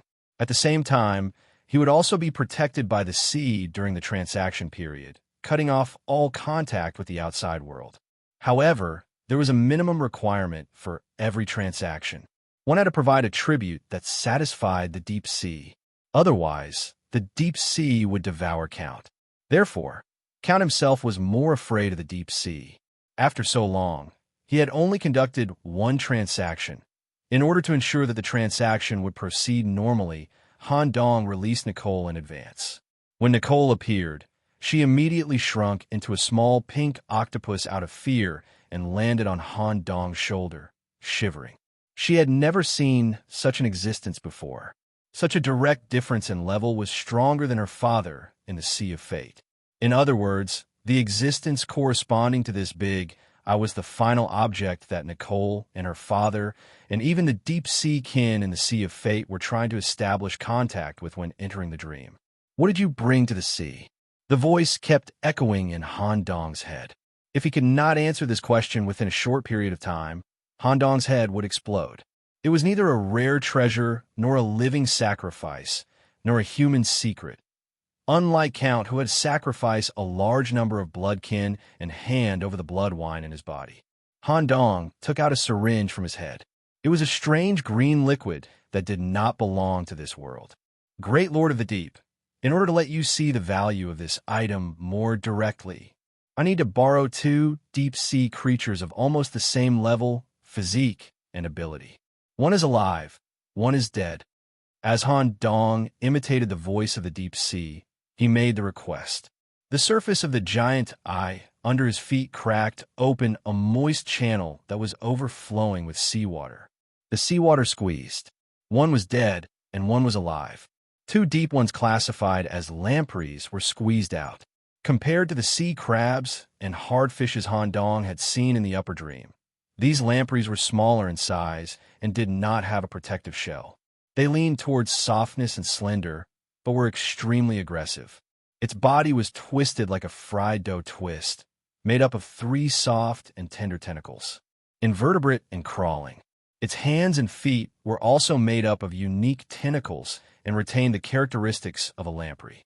The ends of the tentacles had circular teeth that could instantly tear apart a weak target's flesh. They could also bite into the skin of a strong target and suck their blood. Moreover, the regeneration and speed of these lampreys ranked high among marine life forms and were not commonly seen. Please take a good look. Han Dong injected a syringe of fluorescent green liquid into the dead deep one. The liquid wasn't purely a resurrection potion created by Mr. West using his own chemistry abilities. Instead, it was based on the original foundation and combined with the improved revival potion that Professor Swamp had used to cultivate ghouls. It could be used effectively on evil creatures or hybrid demons, allowing them to revive in a more stable manner. However, the drug was still in the research and development stage. The current syringe was an experimental version that Han Dong had brought out from the laboratory. As the medicine was slowly pushed in, the deep one that had been in the seabed graveyard for dozens of days started to show signs of life. Its body twitched violently. Even though there were signs of life, from the looks of it, the deep one's body didn't have any signs of life. It was still considered an inanimate object. It wouldn't be controlled by the sea or its original owner. It would only be under the absolute control of Han Dong's death aura. Death Spore. Han Dong unleashed an ability that combined death and plague. Some black mycelium grew out of the deep one's brain, and even a black smiling mushroom grew out of its head. Go! For a moment, the resurrected deep one and the healthy deep one immediately entered a 1v1 battle. The result was a one-sided victory. The resurrected deep one displayed stronger offensive and offensive power, as well as immortality. It even used some brute force that a lamprey shouldn't have. It was supposed to suck the target with its mouth, but the resurrected deep one entangled its tentacles together and formed a strong arm with the ability to suck and tear the opponent's tentacles apart. In the end, the resurrected deep one even pounced on the target, pulled, bit, and swallowed it. The battle wasn't like a battle between underwater creatures. It was more like a battle between ghouls.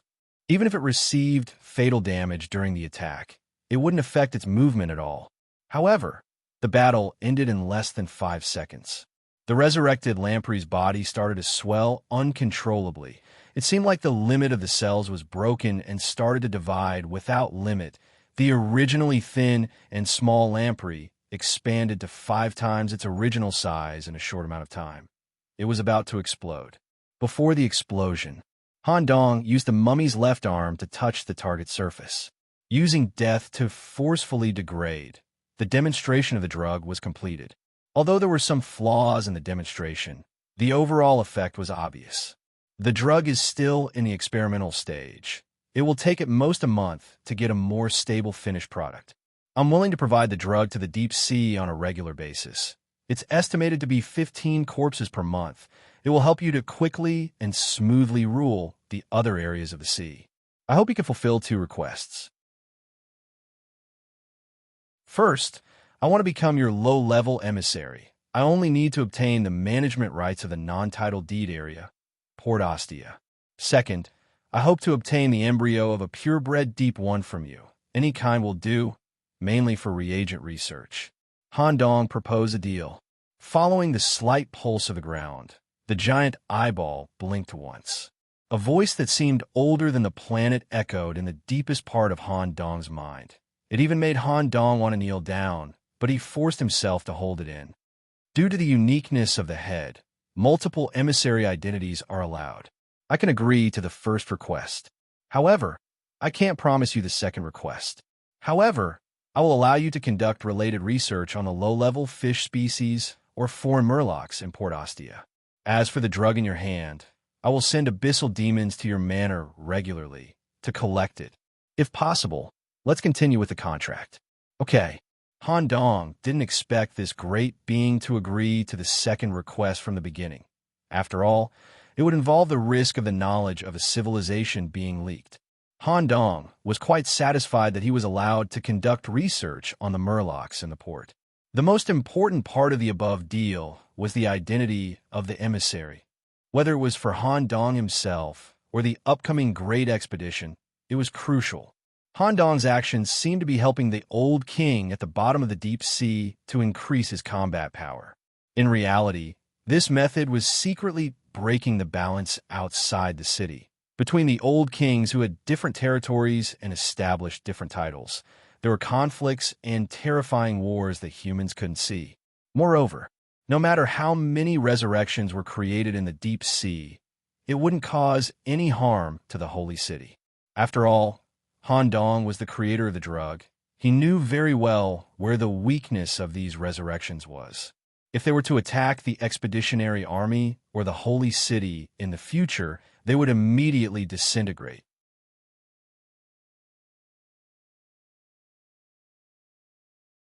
Chapter 747.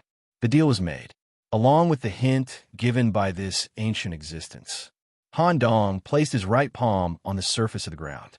Swish, several dark blue tentacles stained with ink rose around him, and through a soul imprint technique, the mark of the deep sea was engraved on the back of his right hand. The imprint was completed. The black ink faded into light blue, leaving a simplified conch pattern on the back of Han Dong's hand. At this point, Han Dong officially passed through Count's network and became the lowest ranking of the messengers of the deep sea, a marginal messenger who didn't even have a formal land deed. However, even so, it could ensure that the sea could accept Han Dong normally. Of course, there was a contradiction regarding the emissary. Before Han Dong set off, he had confirmed a very important thing through the yellow seal. After all, Han Dong was already the messenger of the yellow robe, and he didn't know if he could be the messenger of the other old kings. The reply he got was, "It doesn't matter." Such multiple identities of messengers were also inseparable from Han Dong's head. The connection is also established. Well, in the future, I have to find a way to transform the port into a land deed area. Han Dong intuitively felt that Ostia Port had formed a close connection with himself, far less than the land deed. In this way, the deal was completed successfully. The timing was just right. Due to the complete outbreak of the battle on the previous floor, Dreamland, second floor, had become extremely unstable. However, it was limited to the instability of Han Dong's own dream. The huge eye under his feet was not affected in any way. Here, it was necessary to distinguish Han Dong from the ancient existence in the deep sea. Dream, passage, Han Dong was just in the sea area, relying on the dream to meet this great existence. It was just before the dream space was about to collapse. Han Dong looked at the huge eye that couldn't be seen. This was just a small part of the old king of the deep sea. Its real body was unimaginable. However, there were many old kings like this. This also confirmed Han Dong's idea. True freedom was difficult or even impossible to achieve through absolute expulsion and slaughter. There must be a balance point hidden in this. It must be Han Dong or someone like Han Dong who must find this point. Perhaps this was the fundamental reason why Mr. Black and White had taken the risk to accept Han Dong as his only student. Crack! The dreamscape collapsed. Back to the first floor. Captain Parsons' boots. The entire tavern had been torn apart by the battle. Captain Endies revealed his true battle stance. Borrowing the power from outside the city in his body, two thick and dull arms grew from his shoulder blades. He assumed a forearm stance. His arm was holding a heavy crossbow. His regenerated, lightless arms held short swords in both hands. Diz, who belonged to the Wind Knights, gave off the feeling of a Hell Knight's killing. The trajectory of the shadow dual swords was hard to grasp, cutting off the target's limbs and restricting their mobility, storing power and shooting accurately. The super heavy silver arrow pierced through the conch breathing device. Lucius was just as terrifying. 4 blood demon arms formed from high-purity blood. Wine grew from his body. They could easily tear apart low-level murlocs and cause irreparable injuries to hybrid demons. They also had the effect of forcing bleeding. The secret text on the blood sword emitted light. As long as the breathing device could be hit, it would be broken with one sword. Both of them needed to break the key conch breathing device to kill the enemy. The contrast was very obvious. The combat nuns, a special department established by the royal family and the Holy See together with the Holy Knights, showed absolute restraint when fighting against hybrid demons. Clang! When the flail carrying the absolute purification sacred flame hit the murloc surface, the scales and the flesh under the surface of the body were immediately burned deeply. Even with the support of the breathing device, it was difficult to escape death. It was also because of Wino's anti-demon characteristic that everyone was in a stalemate with more than 2 digits of hybrid demons, which bought time for Han Dong to enter the dream. This battle naturally included the ruler of the port of the Dreamland, Level 1, the mature hybrid demon, Count Denoxrite. He was using a large number of crab tentacles that could extend over a long distance to attack the 3 of them from various angles and gaps. He inadvertently gave a fatal blow, except for Lucius's body, which did not have any obvious injuries. Both Diaz and Wino were injured to a certain extent, and a pollution from the deep sea had completely spread in their bodies. Both of them had dark blue stripes on their faces. From time to time, some smelly fish and shrimps would protrude out of their mouths, and some coral tissue would form between their skin. The situation was not optimistic. At this moment, Han Dong, who was sitting on the conch chair, opened his eyes and woke up. Including Count Denoxrite, all the residents of the port stopped their attacks at this moment. Some of them even had the thought of kneeling down in their minds. This situation also made Han Dong anxious. Once they really kneeled down, it would be difficult to explain what would happen next. In fact, there was no need to enter the dream from the beginning. There was actually another way to escape the island and return to Gain Forest. The reason for entering the dream was that Han Dong needed to make a deal with the old king in the deep sea. To put it bluntly, the other teammates were more like employees. So Han Dong was very anxious. He quickly imitated the voice of the deep sea with the faceless head and transmitted it to the minds of every resident who entered the dream, including Count Denoxrite. Please don't mind me. Continue your battle. Don't let my human companions have any doubts. I'm currently mainly active in the Holy City. If I'm suspected, it will have a great impact on me. Yes, Sir Overlord. Yes. Count Denoxrite also gave the same respect.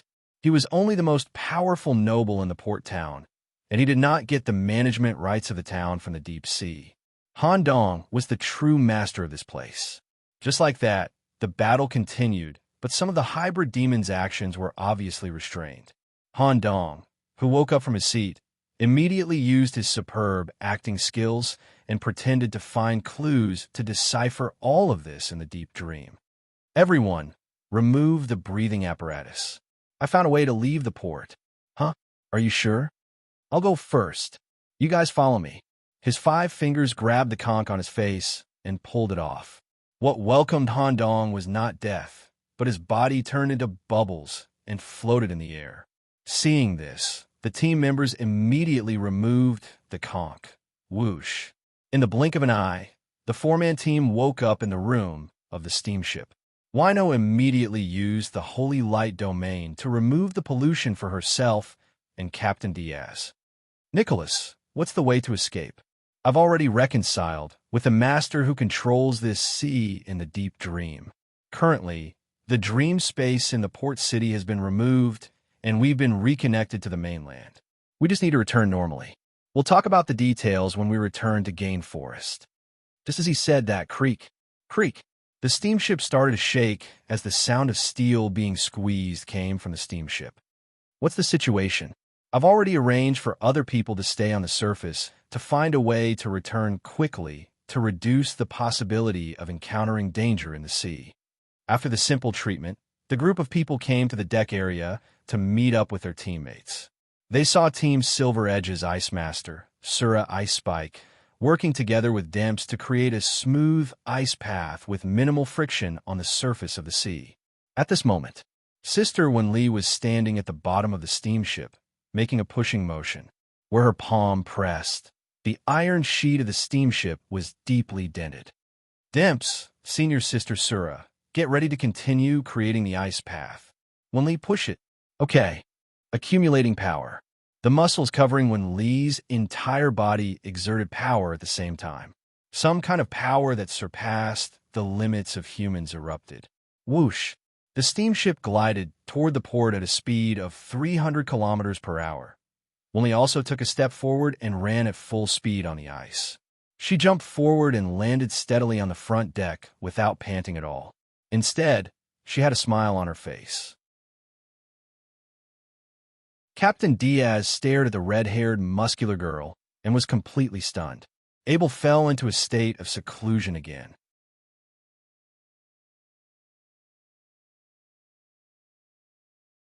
Chapter 748. Boom! The steamboat basically crashed into the port. The powerful existence encountered in the first level of the dreamscape, the mature, hybrid demon, Count de Nox Wright.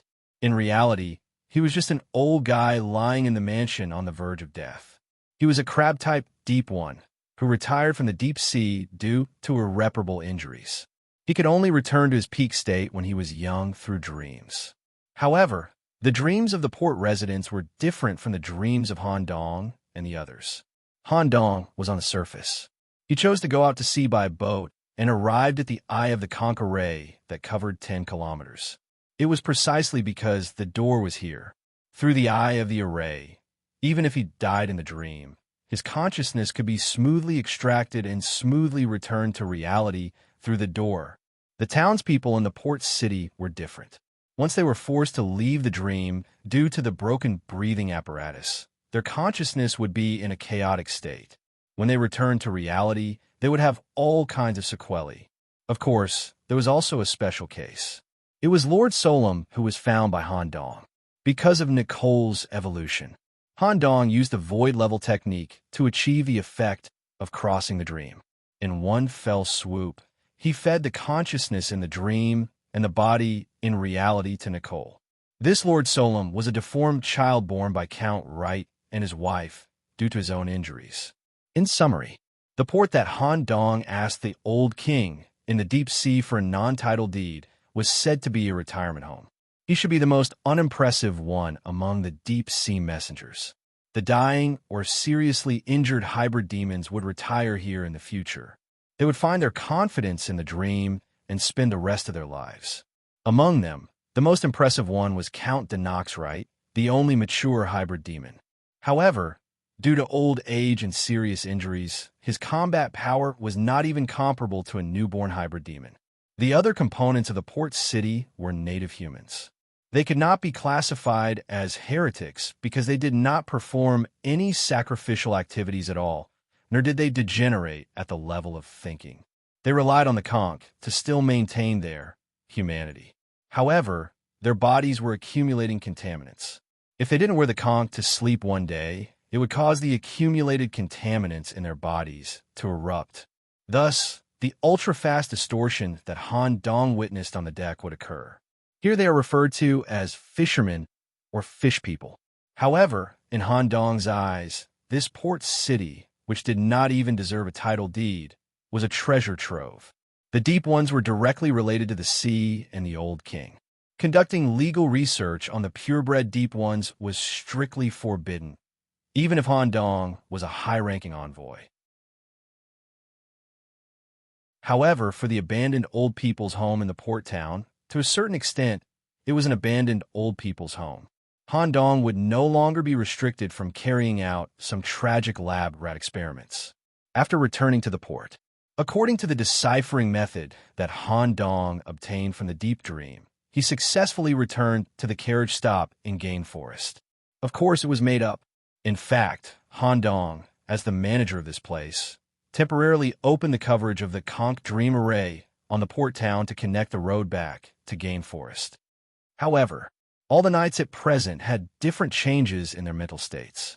Although this investigation was completed successfully, there was something wrong, but they couldn't pinpoint it. Only Dempsey's face flashed a smile. "Nicholas, what's the situation in the deep dream?" Captain Diaz asked. Ahem. Han Dong cleared his throat. Using his personal experience and his ability to make up stories, he described a small town at the bottom of the sea and the thrilling process of how he himself stole the town's secret from the depths of Count's mansion. There were no loopholes in the story, but something felt wrong. However, considering the safe return of everyone, Diaz didn't delve into it for the time being. The most important thing now was to establish direct contact with the Holy City and report the existing information to the Knights' headquarters to see if there was a need to purge the port town. However, when Han Dong told the Knights' headquarters about his experience in the dream during this period, he immediately received return to the city instruction. At that time, there would be a face-to-face meeting with the mission examiner from the Knights' headquarters, and there was no need to investigate or purge the port area in other aspects. It seemed that the Holy City didn't want to have too much contact with matters involving the deep sea for the time being. The upcoming expedition would mainly focus on the land. That was it. The three teams immediately returned to the city. Because of the flow of time between dreams, the overall investigation mission only took a day. Tita, Tita. The Iron Hooves stepped in the forest, and the three carriages sped back to the city. In the carriage of the Silver Edge, Captain Diaz frowned and pondered. Although in the first layer of the dream, they were besieged by the entire town, and the situation was extremely dangerous. There was even some pollution and pressure accumulated in their bodies. In addition to the complicated decryption of the multiple dreams, the overall difficulty was indeed worthy of the investigation mission. But overall, there was an unusually smooth feeling, and this smooth was inseparable from the newcomer he looked down on at the beginning. Nicholas, this person must have done something else in secret. Knight's headquarters, after a one-on-one review by the mission examiner, it was confirmed that investigation mission, the sound of uneasiness in the port, had met the completion requirements. According to the examiner, since it had been thoroughly determined that the life in the port was living in the dream in a neutral form, there was no need to purge. The goal of the expedition was not the deep sea, and there was no need to provoke the deep sea. The corresponding reward and the eve of the expedition 20 points, were immediately issued to everyone. As for the Raven Whisperer team that Han Dong and his team had just created, they were directly promoted from the lowest, Iron level, to Silver level, and they had more mission options. In the remaining 2 months, it was not too much of a problem for the entire team to reach the passing line of 60 expedition points. We only spent a day on this investigation mission. Why don't we take another investigation mission while everyone is still in good spirits? Mia, who had the least points, suddenly suggested. Han Dong did not care. He was still in good spirits. The Silver Edge and the Bright Red Oath teams also agreed. Among them, Captain Diaz also wanted to continue to cooperate with Han Dong. He wanted to find out the details of this young knight through some direct combat missions. Just when everyone reached an agreement and was ready to check the investigation missions that could be carried out by the 3 teams, a long-haired woman without any signs of life had appeared behind Han Dong without anyone noticing. The hair-raising sense of danger also gave everyone a fright.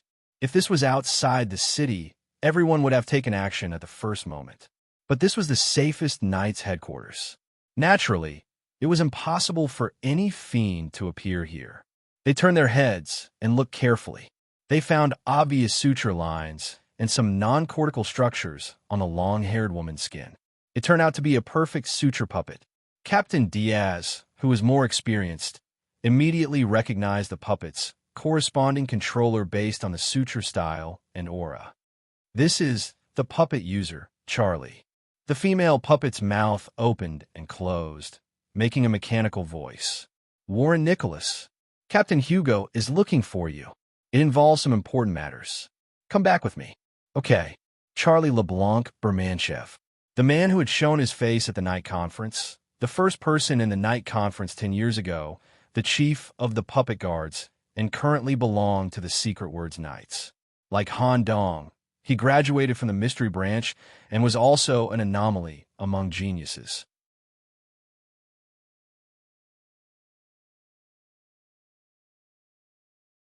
Chapter 749. Since the Knights had their own urgent matters, no one could force them. Not to mention that such a big shot personally came to Han Dong.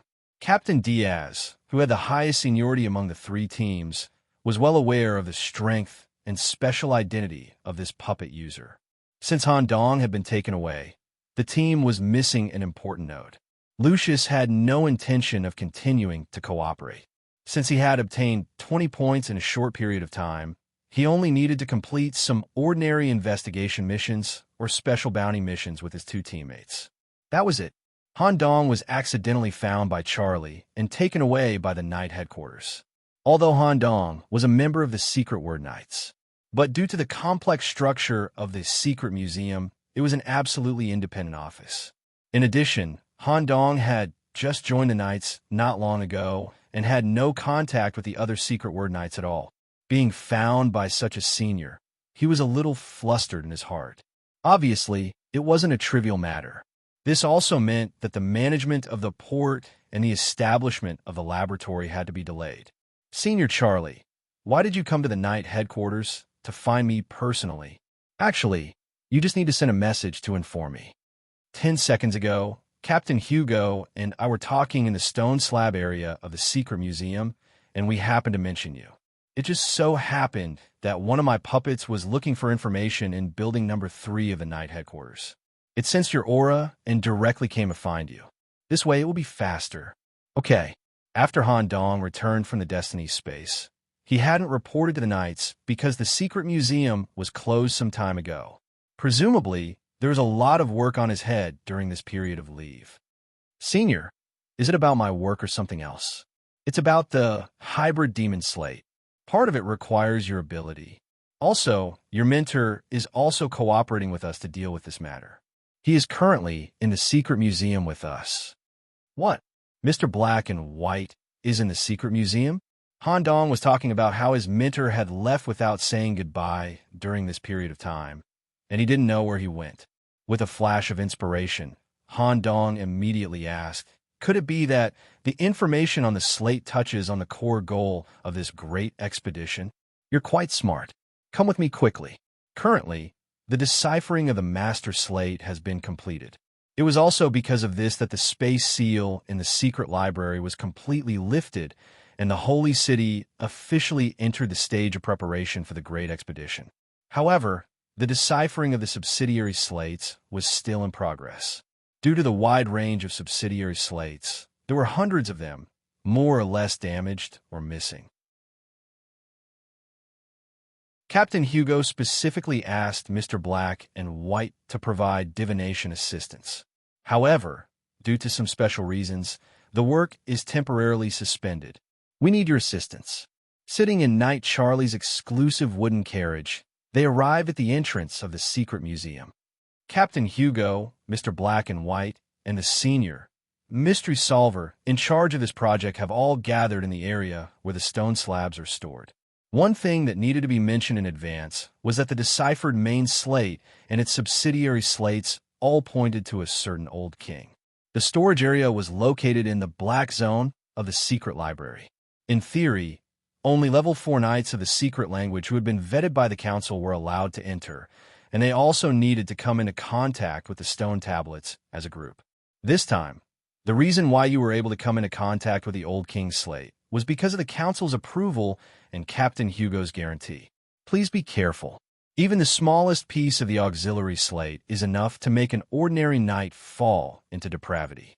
Okay, from Han Dong's point of view, the reason why such a high-risk matter could be approved by the council was because the council had personally verified Han Dong's pollution immunity constitution during the night conference. Otherwise, it would be impossible for a new knight to be involved in this kind of matter that even the captain had to handle carefully. Creak! The door of the secret library was pushed open. Knight Charlie's original body was standing at the door and waving. As for the female puppet who led Han Dong here, she took the carriage back to the headquarters of the Knights and continued to search for suitable investigation tasks. Charlie LeBlanc-Bermanchev. His hair was slightly sparse, but it could still be saved. He wore a pair of thick glasses, a checkered shirt, and a light gray vest. He looked gentle and kind. In fact, 10 years ago, Charlie was a manic knight who had obtained the first place in the night conference with his absolutely terrifying strength. As soon as Han Dong walked over, Charlie placed an arm on Han Dong's shoulder with a friendly smile on his face. Junior Nicholas, can I call you that? After all, we both graduated from the mystery department. Mr. Black and White also took care of me before. Of course, Senior, what's the matter? For some reason, Han Dong had a strange feeling. In addition to deciphering the slate, I have a personal matter. As he said this, Charlie's fingers flicked gently. Several fine and invisible threads quickly moved in this passage and blocked all the monitoring devices. Immediately after, a stack of documents about the thickness of a fist was taken out. It's about work. I have an appointment with someone recently and need to leave the secret library for a while. But you know, the captain is a narrow-minded person. Can I ask Junior Nicholas to help me deal with these documents? Han Dong had already obtained 20 points. Coupled with his 30 basic points, he only needed to complete an investigation in the next 2 months to reach the standard. There was plenty of time. Besides, Han Dong was also a workaholic.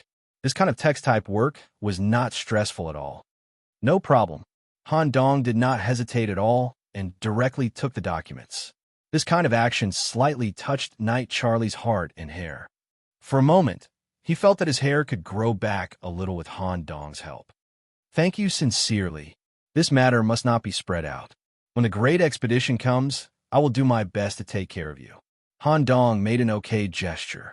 Don't worry, as long as the slate is taken care of. I will help Senior settle these documents within a day. Knight Charlie showed a hearty smile and reached out to tidy up his sparse hair. Follow me.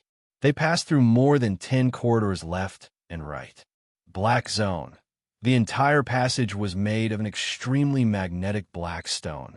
Knight Charlie also put on his goggles and earplugs at this time. Captain Hugo, Mr. Black and White, and several senior executives of the Secret Word Knights were discussing a more troublesome matter here and discussing how to deal with it. Except for Captain Hugo, everyone else was wearing anti-pollution equipment with extremely high air tightness.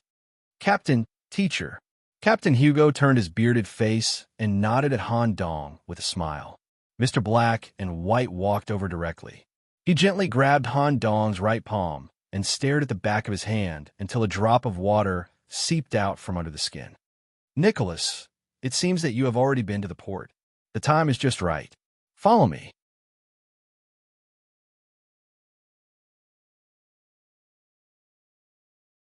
Chapter 750.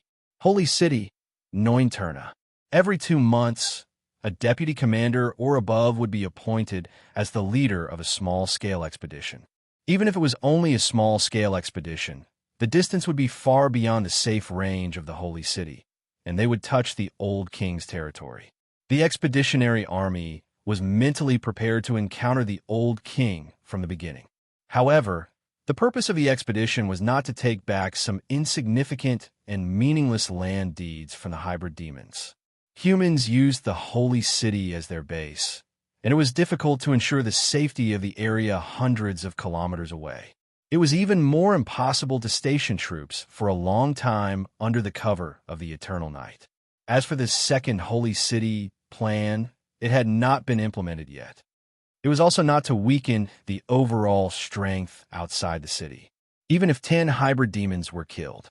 After a period of time, due to various factors such as depollution, group sacrifice, the reproduction of the Old King, and so on, brand new hybrid demons would be born. The real purpose was the following 3 points. 1.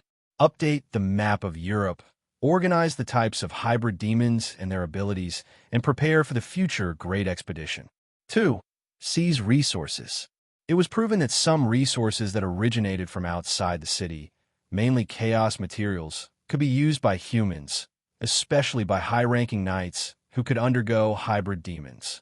Weapons made from chaos materials might not be very effective against creatures outside the city, but they had a miraculous effect in the Destiny realm and could effectively increase the survival rate of individuals in Destiny events. In addition to chaos materials, some renewable resources outside the city could also be brought to the Holy City and could be used after they were completely purified. 3. In some special ruins outside the city, find the hybrid demon slates left behind by the ancestors through a special method. The production of the slates and the information engraving technology was a field that humans had not yet touched. It required a team of specially trained archaeologists to decipher the slates. Now, it was clear that most of the slates recorded the famous hybrid demons, and even some slates had information about the Old King. This information would expose the weakness of the ancients. It would be the most important thing for humans to seize freedom in the later stages of development. In contrast, the risk of the hybrid demon slates, or to be precise, the risk of deciphering the slates was not much lower than killing the hybrid demons. Although these slates came from the ancestors, it turned out that these ancestors were not early humans but the previous intelligent civilization. There was a fault between the previous intelligent civilization and the human civilization. The gap could be over 1,000 years, or even 10,000 years. The reason for the gap was the Old Kings, who were even older than the origin of the planet.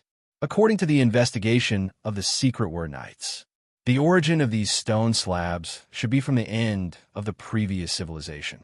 When they realized that the extinction of their civilization was inevitable and that they were already in a state of corruption, they used their last bit of strength to complete the creation of the slate. Their purpose was to use this eternal printing technology to pass on the information that they had obtained by risking their entire civilization to the next civilization that would be born on Earth in the future. This was because they knew that once the civilization fell, the ancients on Earth would fall asleep again, until the next civilization developed to a certain stage and touched the civilization development boundary set by them, or they were awakened in advance by some means. Before that, the new civilization would live a relatively safe life. They would have enough time to decipher the slate and make preparations in advance. However, at the end of the civilization, the eternal night devoured the earth, and the state of extreme thinking and even physical degeneration. The slate created was also directly corroded by the Old Kings. The words and pictures on the slate could drag ordinary people into the abyss. The material of the slate itself also hid indescribable parasites. For some reason, the Old Kings did not destroy the slate, but deliberately let it be lost all over the world. Perhaps during the First World War, humans accidentally discovered the slate and tried to decipher it, thus awakening the ancient existence in advance. In the first few expeditions, the Holy City had accidentally obtained a stone slab. Because they did not realize the potential danger of the slate at first, they only let the marching Holy Knights perform a purification ceremony. After returning, they handed it over to a medium-sized church in the Holy City for sealing and management. However, in just 3 days, all the clergymen in the church, including a part-time priest of the Holy Knights, were all corrupted. This priest, who reached the level of a level 3 knight, even formed a perfect fallen holy demon and caused the famous Dabrador blasphemy incident at that time. From then on, the Holy City stored these strange and difficult-to-decipher information in the lowest level of the Holy City, and no one was allowed to come into contact with them. Until decades passed, a man named Hugo Harrison appeared. Eternal Night Era 161, after the approval of the Supreme Council and the votes of the original 12 Knights, 7, 5, the 13th Knights, Secret Words, question mark, and magnifying glass, was officially established. All the slate stored in the lowest level was handed over to Hugo to manage and decipher. Is there anything I can help with? In the passage, in addition to Captain Hugo, Mr. Black and White, and Knight Charlie, who was leading the way, there was also a group of senior archaeologists. They were the older generation of the Secret Words Knights. In terms of aura, Han Dong was the weakest. I believe Charlie has already told you some basic information. What is currently bothering us is an extremely special subsidiary slate. Although the information on it is not as important as the main slate, it will still affect the overall process of the Great Expedition. Due to the changes in the slate, although we have a way to decipher the information on it, it will take a lot of time and the success rate is not guaranteed. Therefore, based on Mr. Black and White's intentions, as well as my personal thoughts, I intend to let you give it a try. Okay, one thing to note is that this subsidiary slate is already in a semi-living state, and the secret text is sealed inside the slate. This is also the reason why it is difficult to decipher. I won't go into the specifics. With your understanding, you should be able to understand it immediately when you see the slate. After that, Captain Hugo personally led the way into the depths of the Black Zone. In order to avoid the risk of degeneration, Mr. Black and White and the other archaeologists stayed where they were. Every 10 meters, there was a secret door, and behind each door, there was a corresponding auxiliary stone slab. As Captain Hugo identified himself and opened the secret door, there was also a layer of black liquid, which was like a layer of insulation to prevent pollution from spreading into the secret museum's passageway when the door was opened. The two of them passed through the liquid door together. The subsidiary slate that was displayed in front of him stunned Han Dong. This is a slate. Drip, drip, drip. The deeply polluted black water kept dripping. All kinds of strange, thin stone pillars were connected to each corner of the secret room. A humanoid life form was connected to the other end of the thin stone pillar and was suspended in the air. Drops of liquid that could instantly corrode one's personality dripped down from its stone toes.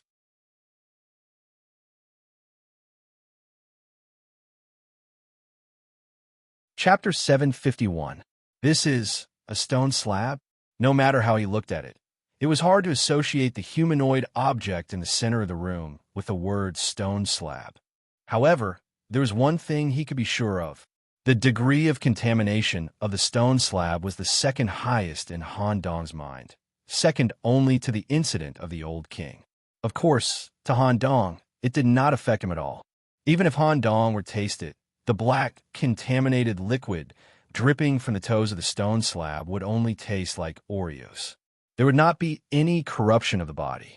Can the stone slab also be humanized? The stone slab hanging in the air was not only similar to a human, but also had obvious female characteristics. Captain Hugo explained simply. After all, the stone slab contains the information of the old king. It is normal for it to be distorted. However, the distortion rate of the stone slab is much higher than the other stone slabs. Its current appearance is based on the old king recorded in the text to a certain extent. Can you see anything? Hugo did not give too many hints, intending to let Han Dong examine the stone slab from scratch. However, there was one thing that Han Dong was very concerned about, and that was the image of the old king that Hugo mentioned. The figure of the stone slab in front of him was not bad. Compared to the sacrifice of the ghoul from Stuart in Han Dong's mind, the old king who brought endless plagues with every step he took was a completely different concept. When he thought of the possibility that the old king he would be facing during the great expedition might be a mature woman, a sense of dissonance filled his body. Shaking his head, Han Dong dispelled this absurd thought and immediately focused on understanding the stone slab. Magic Eye, this is Captain Hugo. All the words have been randomly scattered on the stone slabs. The percentage of missing words is also very high. Furthermore, the stone slab, which originally had a very important pattern, seems to have been preserved in its body. Most importantly, the ancient words on the stone slabs will change their positions and structure randomly. Without a reference system, it will be very difficult to determine the correct order, let alone decipher the hidden content. Hearing Han Dong's understanding, Captain Hugo revealed a gratified smile. As expected of a high-quality copy, the magic eye that has been cultivated can see the problem clearly. That's right, this was the difficult part. This kind of random evolution would intensify with the contact of foreign objects. Moreover, some of the node patterns that must be relied on to decipher the code would also be seriously missing. According to our analysis, it is precisely because of the activation of the slate that caused the problem. The important diagrams that were originally imprinted on the stone slab had been converted into a kind of neural map and stored in the semi-finished stone slab brain, already formed consciousness body. If he wanted to decipher it, he would have to overcome 3 difficult problems. 1. How can I make contact with a slate without stimulating it and ensure that I am not contaminated? 2. How can I perfectly copy the pattern and combination of the characters on the stone pillar? How to obtain the node pattern that has been transformed into a neural map. Captain Hugo, perhaps I have a way to find the blueprint. Oh, tell me about it. Dream. I should be able to connect the dreamscape together with the stone slab's consciousness and enter the same dreamscape. In the dream, through negotiation, robbery, or trading, the node pattern hidden in the nervous system was obtained. Once I succeed, I will try my best to bring out the pattern and the correct arrangement of characters. Since I have not participated in the deciphering of the main slate, I think the deciphering will require combining the information on the other slates. I will leave the subsequent deciphering to you, Captain Hugo. Yes, the deciphering work will naturally be done by us. But this method of yours, a dream? Could it be that you have been to the deep sea? Captain Hugo pointed out the crux of the matter. Yes. Unfortunately, I just came into contact with the deep sea domain through an investigation mission. Han Dong took out a few perfect conches from his pocket. He had originally planned to bring them back for research, but he did not expect that they would be of use here. If you want to infiltrate the dreamscape, you will have to come into contact with the consciousness of this subsidiary slate. Just as I said earlier, due to the semi-living nature of the slate has information about the old king engraved on it. The consciousness that has been created within it must have been formed with reference to the old king. Do you understand what I mean? Understood. If I show any abnormalities, please interrupt the dreamscape, Captain Hugo. All right, go ahead and give it a try. Captain Hugo acted as if he did not care at all. Han Dong bent down first and reached out his hand to touch the black mucus on the ground. Imitation. Although Han Dong did not choose master imitation in the talent tree, the upgrade of the faceless skull had allowed his imitation ability to reach a higher level. Currently, he could imitate the aura of the slate and slowly approach it. The words on the stone pillar did not change at an accelerated rate because of Han Dong's approach, which meant that there was no rejection. He found the breathing system on the anthropomorphic slate and put on a conch for himself and the slate. Using the sea as an intermediary, he was synchronized into the oceanic dreamscape. When Han Dong's consciousness woke up from the dreamscape, he was lying on a wooden raft, drifting in the boundless sea. About 100 meters away, there was another wooden raft floating. Looking from afar, there was a woman in black sitting on the raft. Wherever the raft floated, the sea would quickly be dyed black, and there were even black tentacles floating on the surface of the blackened sea.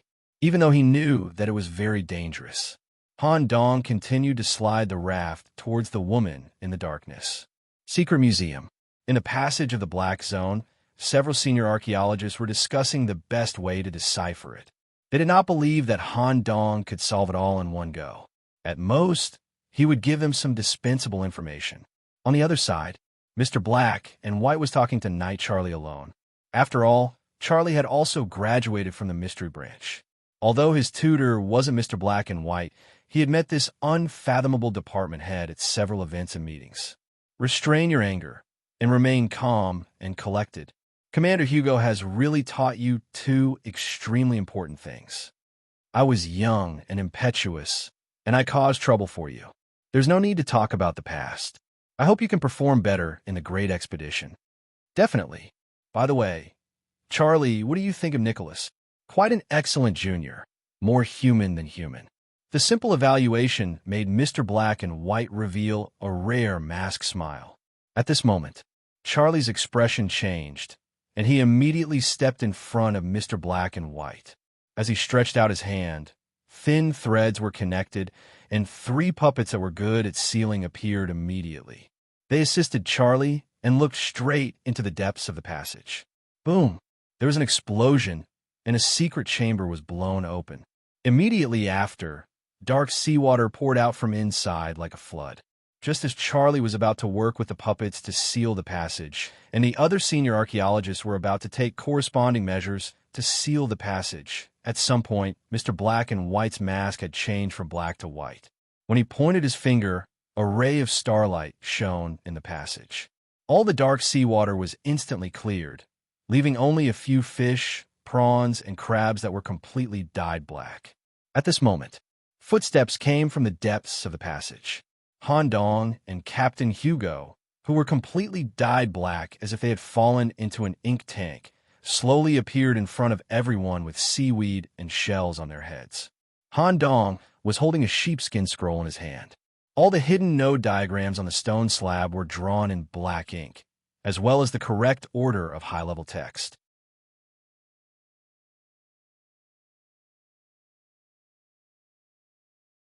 Chapter 752. Blurk. Han Dong, who had just walked out of the stone slab's secret room, was about to say something. Suddenly, a sense of nausea welled up in his heart, and a large amount of black seawater poured all over the ground. However, after Han Dong's physical filtration, the black seawater no longer had any polluting properties. He just needed to clean the ground to avoid dirtying the parchment. Commander Hugo immediately ordered one of the Knights of the Secret Word to go forward and retrieve it through a container specially used to preserve cultural relics. The node pattern and the correct order of the stone slab text have been copied by Nicholas through the method of dream communication. After my personal verification, there are no problems. This matter will be recorded as a personal contribution and recorded in the file. As soon as this was said, this group of archaeologists who had worked in the Knights of the Secret Word for decades felt a wave of emotions in their hearts. Each of them looked at the new knight who had just arrived at the secret library through their goggles with approval. In this way, all of their workload would be greatly reduced, and the potential dangers of deciphering the stone slab would all be reduced to zero. At the thought of being able to get a month's leave, everyone touched the sparse hair on their heads with relief. Knight Charlie, who was standing not far away, sighed. "This kid is really interesting. Sir, you have good taste."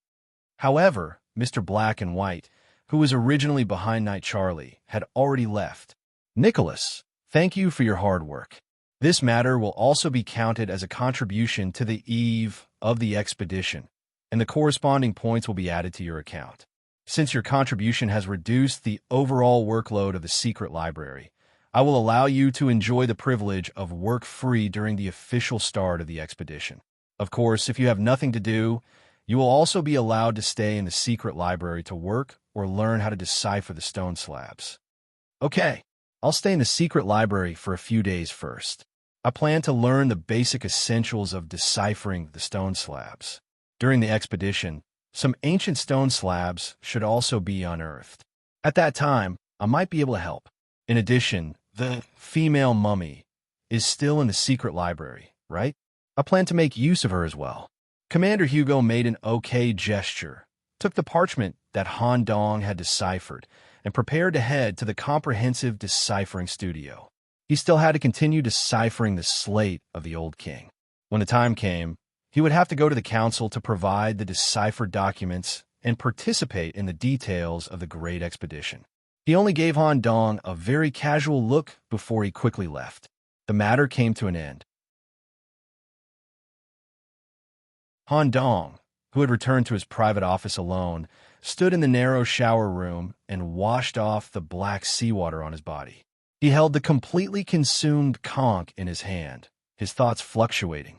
Raft, seawater, and black woman. The memory of deciphering the stone slab was very strange. Han Dong didn't have any conflict with the slate's consciousness in the dream. On the contrary, with the combined efforts of the two, the raft floated to a nameless island. The two even lived on the island for a long time, looking for caves, building houses, looking for food and freshwater sources. Later, in the process of searching for food, a conflict broke out between them and the natives on the island. They were not ordinary humans. The natives believed in the existence of the deep sea and carried out a rather strange self-sacrifice. After sacrificing one's own limb, the corresponding part would grow a brand new limb with deep-sea characteristics. After the cooperation of the two, they finally cleared the entire island. After everything settled down, and the two established a certain foundation of a relationship. When Han Dong tried to ask the black woman about the secret text, the woman corresponding to the slate's consciousness directly turned into black seawater and drilled into Han Dong's body through his mouth. All the pictures and text sequences appeared in Han Dong's mind. The dream was also interrupted at this time. Splash. Cold water poured down from the top of his head. There was a problem here that Han Dong couldn't understand. Captain Hugo said that the slate had fallen on the intangible level because of the information of the old king recorded on it. Its anthropomorphization and the creation of an independent consciousness were all related to the old king recorded in the text. In other words, the black woman in the dream was, to a certain extent, the replica consciousness of the old king. Why would she take the initiative to be willing to give me such important information? It shouldn't be. This was information related to her own weakness. Even if we went through difficulties together in the dream for a few days, our relationship could only be described as good friends, right? During this time, neither the yellow seal nor the sea seal appeared. Could it be that there's something wrong with my head? This old king knows something about my head? There's not enough information at the moment to make too many inferences. Let's leave it at that for the time being. The question remained in his heart. Because he had a good sleep between the slates, he was full of energy. Han Dong continued to work hard for 8 hours, helping Knight Charlie complete all the work that he had been given.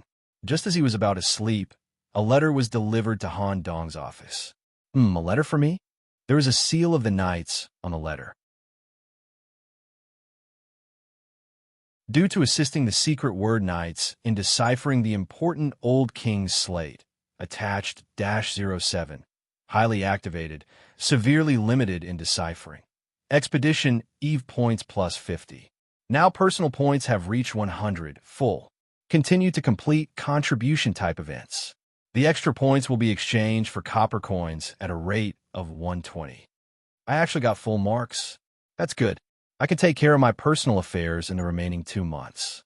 Let's not talk about some basic work in the Secret Word Knights. I still have to go to the port and build a brand new laboratory. Since the secret museum has reopened, I think the investor should be free. I have to take the time to visit the Steam Knights. I hope everything goes well. A month had passed since Expedition Eve. Outside the city, east of the Holy City, at the border of the Geen Forest, 100 kilometers away. Huff, huff, huff, a night squad was fleeing on foot. Behind them was a rather terrifying existence. Wherever it went, the ground would be turned into a graveyard with cross-shaped tombstones. The night squad was called Blue Illusion, Gold Level. Currently, they were carrying out a long-distance investigation mission, Mysterious Corpse Hider. It was one of the missions that Han Dong's squad had selected. The mission involved an individual hybrid demon hidden in a remote, nameless mountain village. What was strange was that in the information given by the investigation mission, the corpse hider's level had reached mature hybrid demon. However, it did not seem to have any affiliation and acted independently. As long as there was any life, including other hybrid demons, that approached the nameless mountain village, it would be buried alive. When this squad investigated the village, they uncovered a conspiracy that could threaten the holy city. The corpse hider was extremely strong. Moreover, the individuals buried alive in the mountain village would provide the corpse hider with an almost unsolvable rebirth ability. They could not be killed at all. With the strength of this squad, they could not kill it directly. They were even completely suppressed by the corpse hider. In the end, they could only choose to escape and report the investigation to the holy city. Just as they arrived at the carriage stop in the Geen Forest, they found that the mechanical horses had been completely buried alive. Carriage. Why? Could it be that the buried alive area has already expanded to the Geen Forest? No wonder they know our every move like the back of their hand. Evie, can you still hold on? Yes. In the squad, a female knight from the Holy Knights was attacked directly by the corpse hider. A miniature cross-shaped tombstone was stuck in her waist and could not be removed.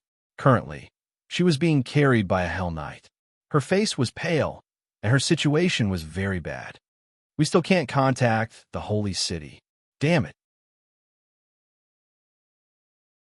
The four-man squad took a type of energy recovery potion every once in a while and quickly traveled through the forest. No matter how fast they sped up, the pressure behind them did not decrease. A black shadow carrying a coffin and embedded with iron nails was always following behind them. They could not get more than 100 meters away from them. Unknowingly, they had already traveled more than 40 kilometers through the forest by foot. the sound of a crowman could be heard. A dense group of crowmen appeared on a tree branch a few hundred meters away. A little deeper, it was a clearing in the forest. Crowmen? How do we get here? The clearing in front should be the Stuart Manor, where the incident with the old king happened a few years ago. We can only take a gamble and hope that these crowmen can buy us some time.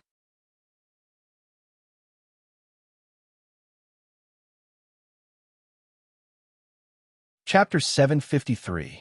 The members of the Blue Illusion Team. Eugene Leonard, Sorcerer Knights, Illusionist, Captain. Conan Turner, Hell Knights, Hammer Master, Vice Captain. Evie Goldleaf, Holy Knights, Doctor. Ulysses Edward, Plague Knights, Disperser. The overall strength of the team was quite good.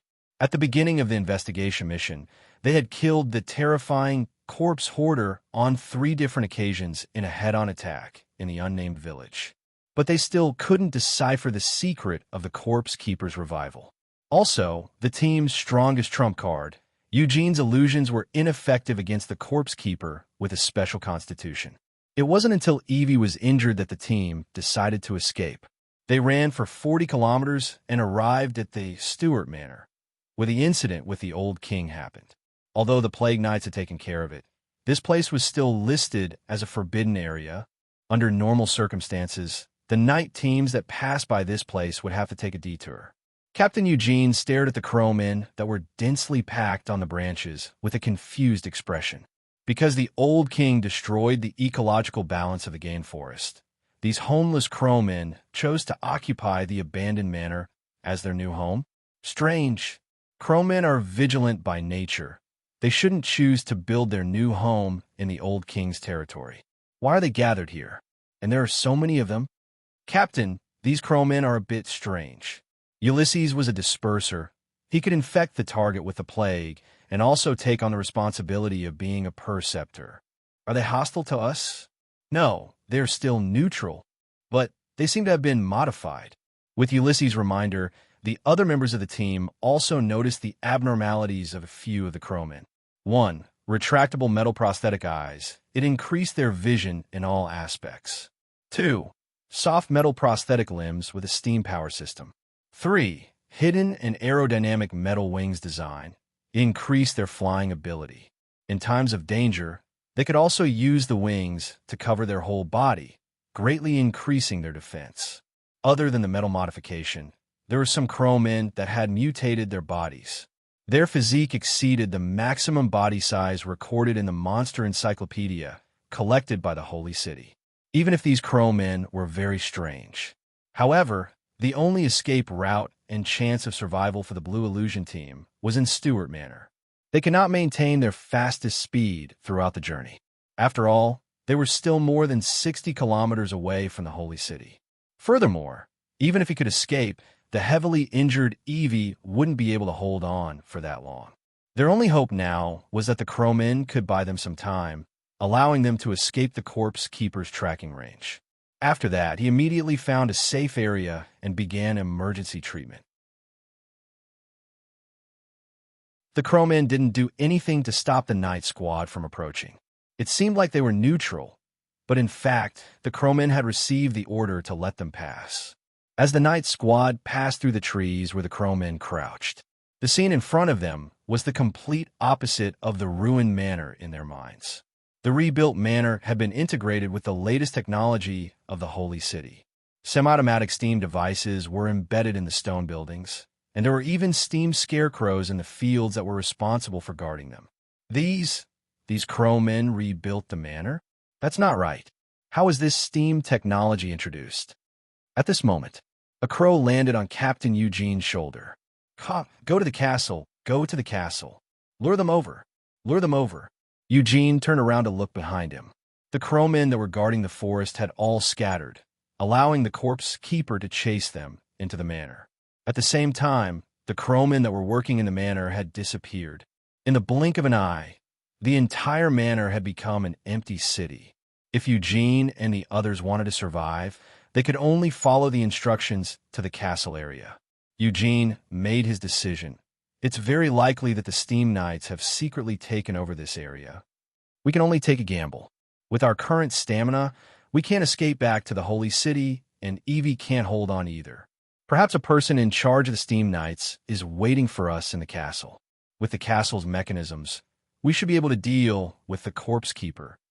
The sudden change in plan made everyone hesitate for a bit. Schwa! A strange object flew out of the forest. It hit the plague Walker Ulysses' arm. It was a miniature version of the buried alive tombstone that was accurately nailed into his arm. In a short period of time, dark gray stripes quickly spread out from the nail point. His entire arm released an aura similar to that of the Corpse Keeper, and it wasn't under Ulysses' control. And the tombstone had another characteristic. Once the individual voluntarily abandoned the nailed part, the soul in that part would be buried alive and couldn't be reborn. Ulysses could only block his entire arm with plague and clench his teeth to hold on.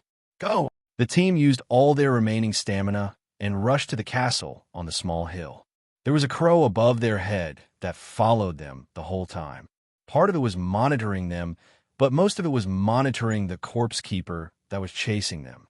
Castle, Lord Hall, they clearly know that this is the land deed area, but they still dare to break in. What a strange hybrid demon. They are so eager to kill this group of people. It must be that the knights have revealed a secret that can't be brought back to the holy city. Corpse Keeper. I remember that when I chose the investigation mission at the Knight headquarters a month ago, I almost cooperated with Captain Lucius to take this mission. What a coincidence.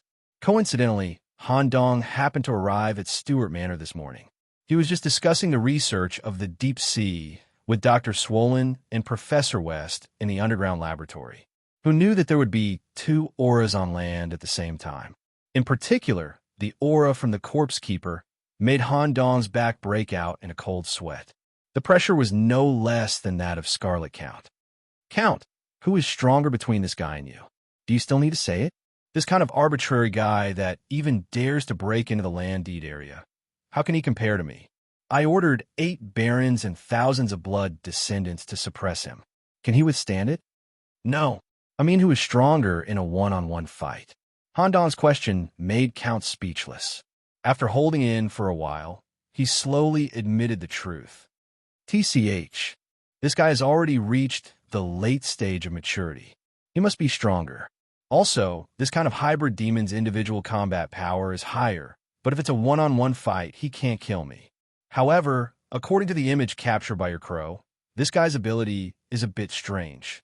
The tombstone's nailed to these knights. Yes, I have never seen such an ability. One of these knights has been deeply contaminated by the tombstones and can turn into a dangerous fallen person at any time. Play with him.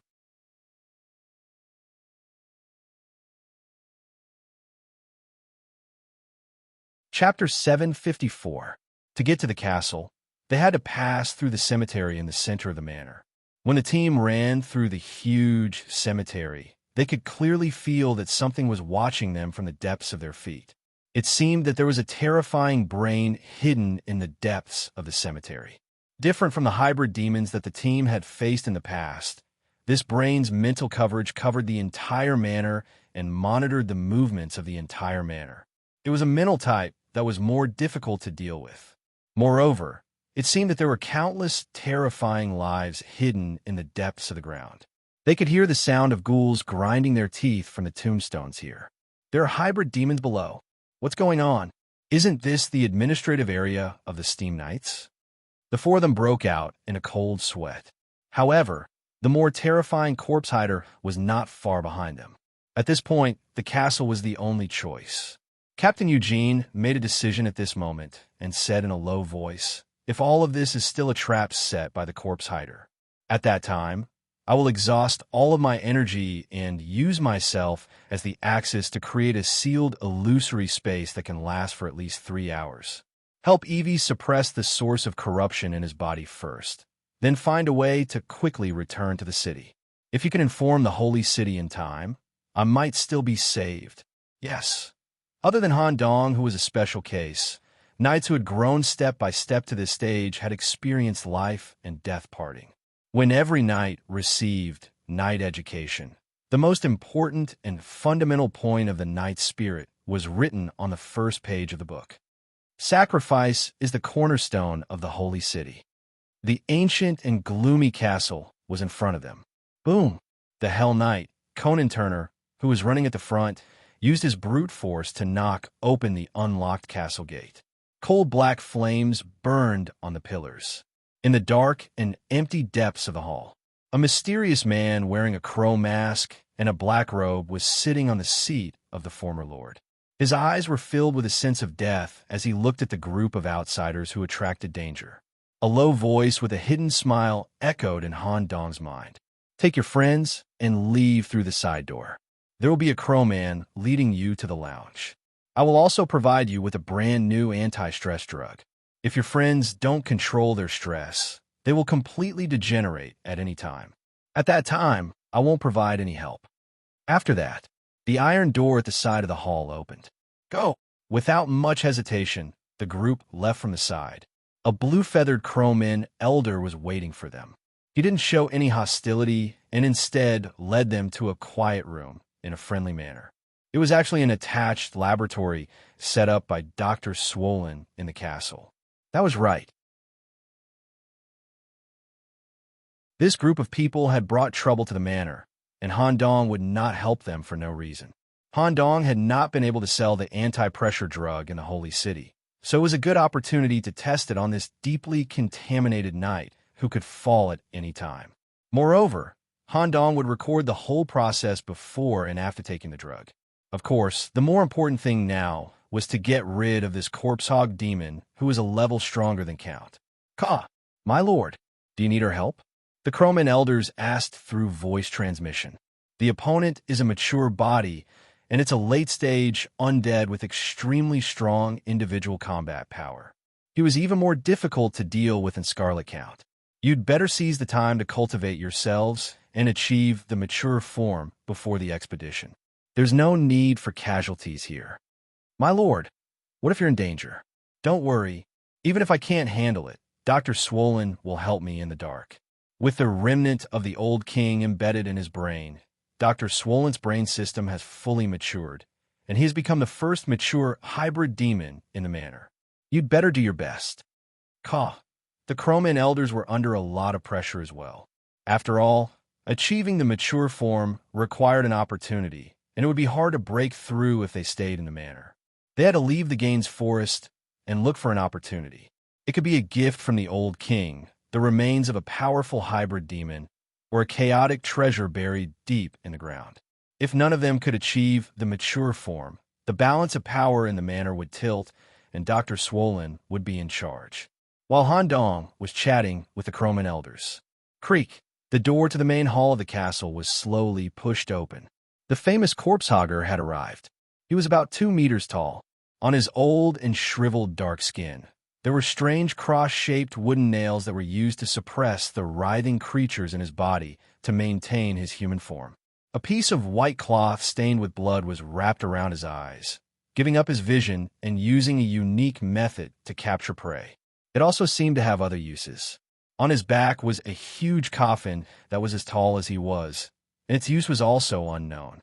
His wrists and ankles were shackled, as if this corpse hogger used to be a prisoner, and for some reason, he became such a special hybrid demon. This is a hybrid demon that was completely corrupted by humans? Han Dong had his suspicions when he observed through the crow's vision. It was mentioned in the previous chapter that the low-level life forms outside the city could be divided into 3 categories: evil, wild monsters, and heretics. The first 2 types of hybrid demons were more common. For example, the Crowman elders were the evolved form of wild monsters, and the stone hybrid demon that Cass absorbed was also a wild monster. The Scarlet Count was an evolved form of evil. Count's origin was a special blood, and one day it was born with self-awareness.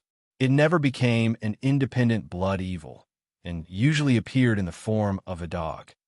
The situation of heretics to hybrid demons was relatively rare. The reason was not that it was difficult for these low-level life forms to become hybrid demons, but because of the management problem. Because of the high intelligence that humans showed, the hybrid demons outside the city often liked to cultivate humans into heretics that they could control.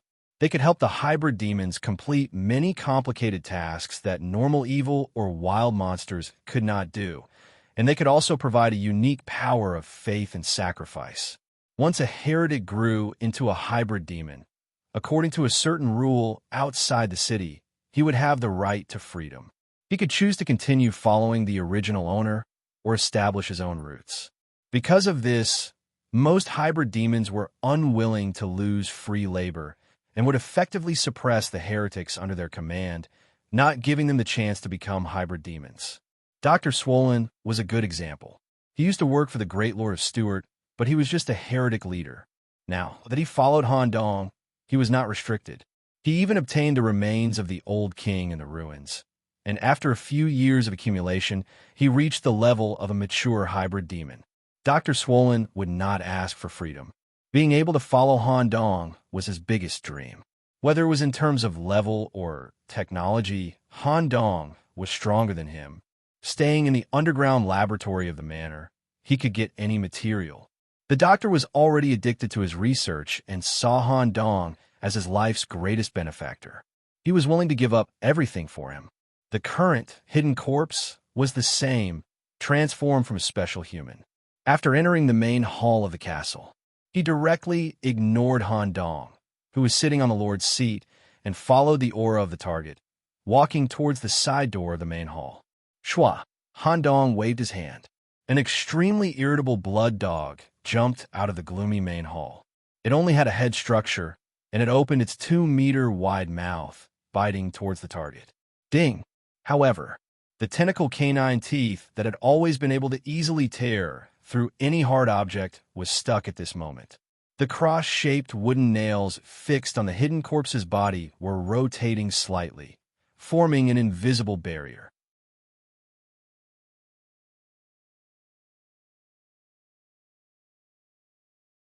Chapter 755. The weakness of the tentacles was that they were directly connected to Han Dong's brain. Damage to the body was not a big problem for Han Dong. All kinds of pain nerves could be automatically closed.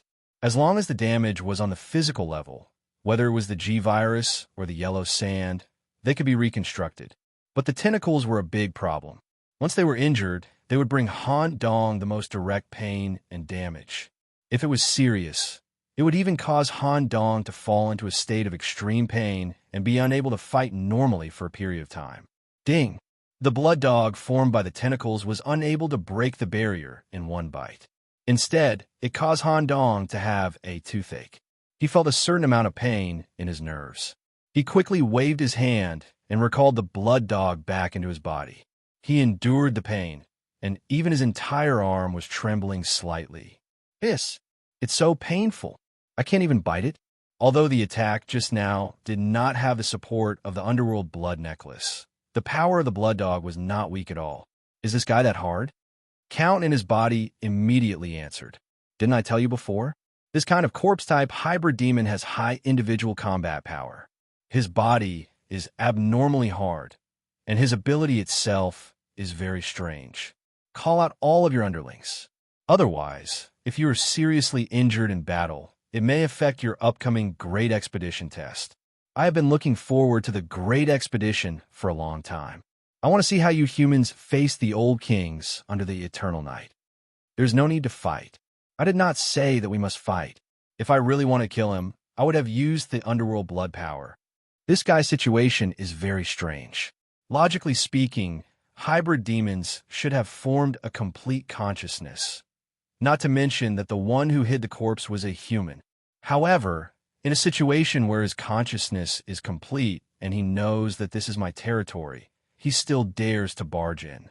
Even after seeing me, the feudal lord, he still chose to pursue the target. This kind of abnormality corresponds to the entry point of the problem. Maybe before the Great Expedition, I can recruit the strongest fighter in the manor. This was Han Dong's initial thought. The one who hid the corpse might not belong to any of the old kings. This information made Han Dong very interested. On the other side, the corpse keeper, who was about to chase them out of the side door, also stopped because of the blood dog's crazy bite. Although his body did not seem to be injured, 3 cross-shaped wooden nails on his left arm, which he used to block the attack, fell off and turned into powder in a short period of time. Tentacles that were emitting a gloomy black aura grew out of the holes in his skin where the wooden nails were missing. The corpse hoarder turned its face and stared at the stone pedestal with its eyes covered by the white cloth. A black tongue with a cross imprinted on its surface slowly came out of his mouth. A hoarse, high-pitched, and low-pitched male voice echoed in the main hall through the vibrations of the tongue and throat. "My lord, please forgive my barbaric intrusion. I have to kill these knights who discovered the secret. I can't let them bring the information about the village back to the humans' base. Otherwise, my decades of effort will be in vain. After this, I will definitely apologize for my rudeness until my lord is satisfied." Hearing the attitude of the person who hid the corpse, Han Dong smiled. Splat! A tentacle stained with ink formed on his palm. Using his memory from a month ago, Han Dong copied an investigation mission letter on a piece of blank parchment. It was related to the person who hid the corpse in the unnamed village. He handed it to the person through the tentacle. "This is the information currently held by the sacred city. These knights did not find you for no reason. The riders in the sacred city can foresee your existence in advance. Even if you can kill these knights, the news of their death will immediately be discovered by the prophet in the sacred city, and there will still be big trouble for you."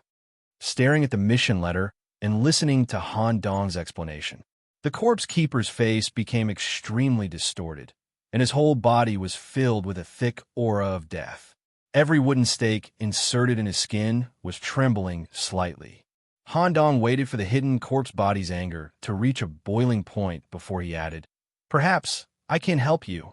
I have a perfect way to solve this problem. However, there is a question you have to ask me first. The secret that these knights learned from the village, is it related to the old king behind you? I don't belong to any king. This secret is only my private matter. It is something that I have to complete, even if I have to offend other forces. It is the meaning of my existence." Ha ha ha.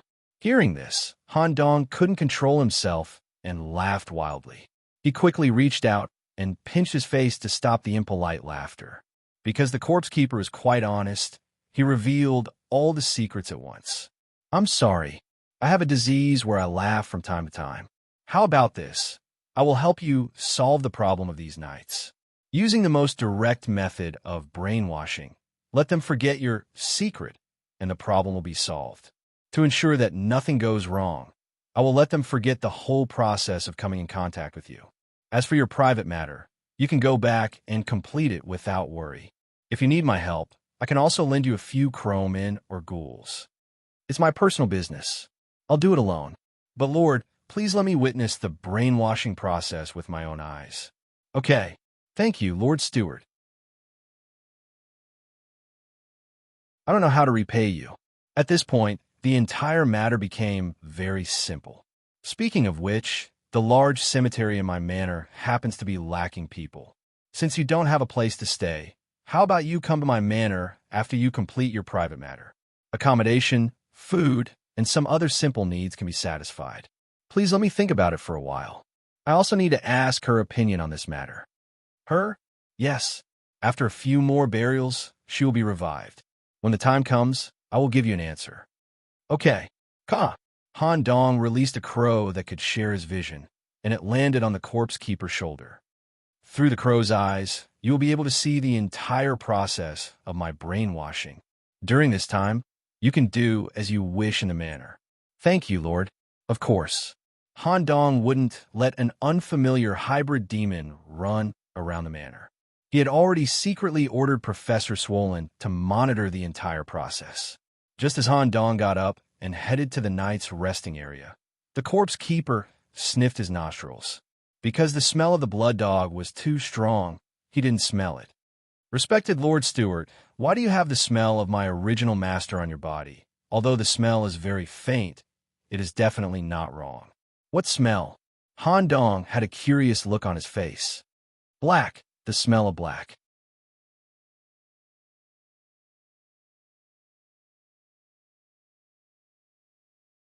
Chapter 756. Through the above conversation, there were two things that could be confirmed. 1.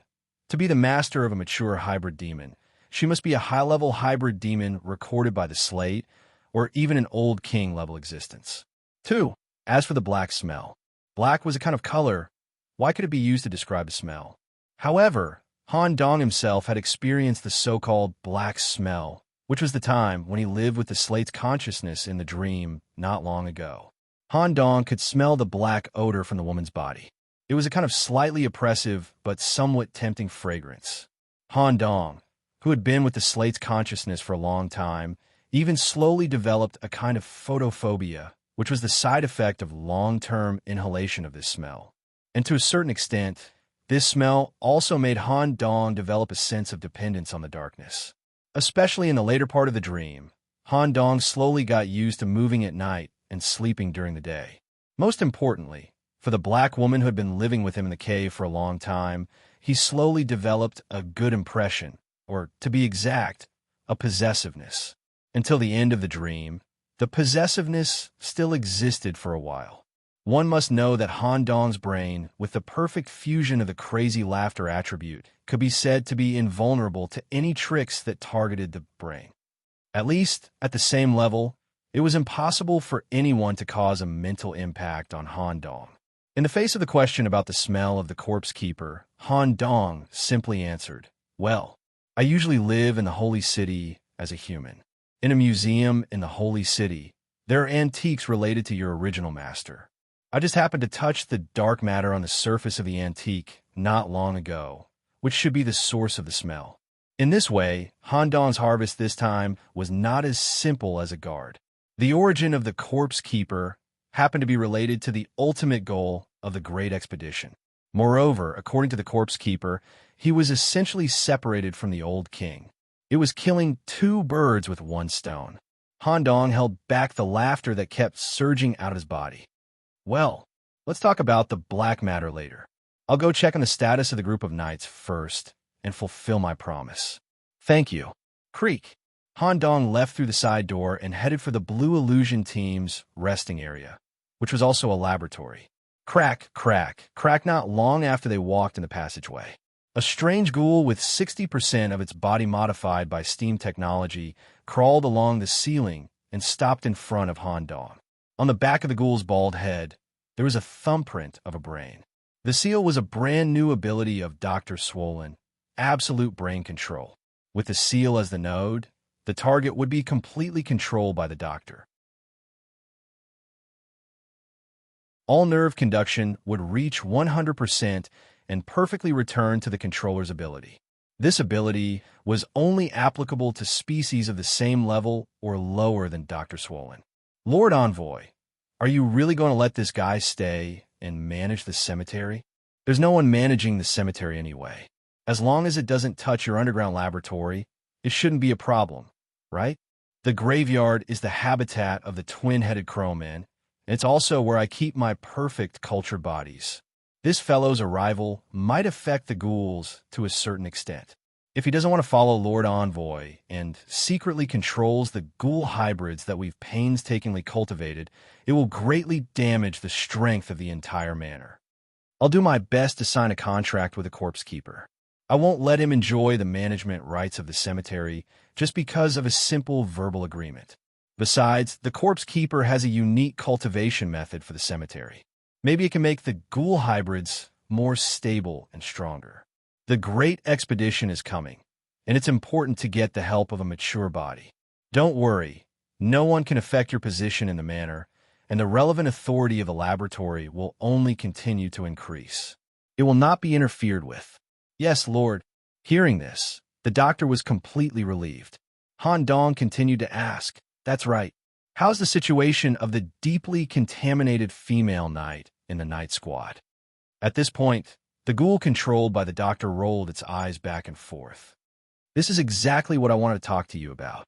Through the biological extraction and purification method of the serotonin, 5-HT, antidepressant drug that you provided, I added a type of brain serotonin that doesn't contain any contamination from my brain. It effectively suppressed her corruption process, and there are no obvious side effects. Oh, the effect is so good. Yes, it's better than expected. Lord Envoy, you should go and see for yourself. Okay. Han Dong wrapped himself tightly in the bird-beaked doctor's attire, trying to make himself emit the aura of a hybrid demon. He quickly walked to the room that looked like an infirmary. The female knight, named Evie Goldleaf, had already recovered her consciousness and was healing herself with the holy light. Although there were still traces of contamination on her face, her mental state had recovered to about 80%. Seeing Han Dong's arrival, Captain Eugene immediately bowed his head to express his gratitude. In Eugene's eyes, he only saw Han Dong as the crowed great elder. He once heard that when the incident with the old king broke out in the Stuart Manor, a large number of crowed men helped the knights escape. Now it seems that this group of neutral crowed men seemed to be biased towards the humans, but the reason was unknown. Thank you for taking us in, Lord Envoy. We will leave soon. I'm sorry for the trouble we caused to your manor. It's okay. Mr. Black and White has helped us crowed men. If a knight asks me for help, I will usually provide help to the best of my ability. Han Dong mentioned his teacher's name, immediately dispelling the confusion in the hearts of these people, and at the same time giving his teacher a good impression. The Crow Prophet. No wonder. Since the death of the original Lord, I have taken over this place. In addition to Mr. Black and White's help, we also have scientific and technological cooperation with the Steam Knights. The medicine that was just given to this female knight was an anti-pressure medicine that we have jointly researched. It's just that I'm not sure about the side effects of the medicine. You will need to observe for a long time after returning to the city, and if there are any abnormalities, you will need to deal with them immediately. Thank you. Staying in a hybrid demon's territory for a long time also had the possibility of being contaminated. Eugene saw that his teammates' physical strength had almost recovered, and Evie had also recovered from her corruption state, and everyone was ready to leave. Let's go directly from the back door. With gratitude, the group of people followed Han Dong's guidance and left from the back door. Although it looked like a normal stone passage, it felt like they were stepping on a soft surface. Captain Eugene realized that something was wrong and fully activated his senses. What appeared in front of his eyes was a brain passage, as if he was walking on the surface of someone's brain. This is the hybrid demon that was watching us in the graveyard. As everyone had just relaxed from the tense state of being chased, and Han Dong mentioned Mr. Black and White and the Steam Knights, they further relaxed their vigilance. This allowed Dr. Swolen's brain domain to successfully invade the brains of these people. Dr. Swollen brainwashed them. Yes.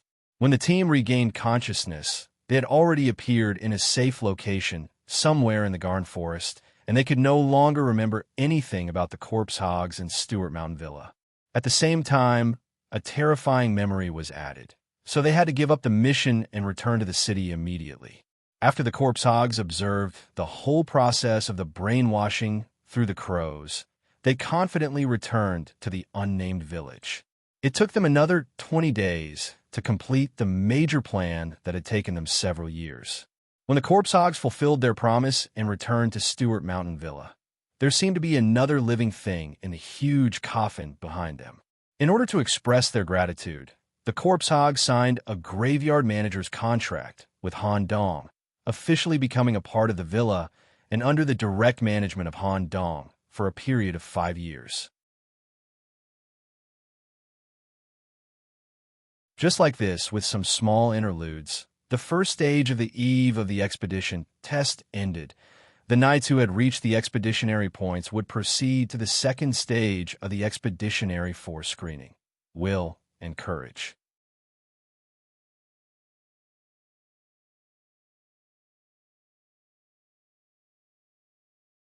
Chapter 757.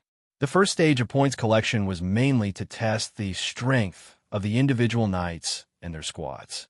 Knights who could complete high-intensity tasks in a short period of time, or knights who could perform outstandingly in various professions, would pass the assessment of the basic requirements of the expeditionary army and enter the next stage of the assessment.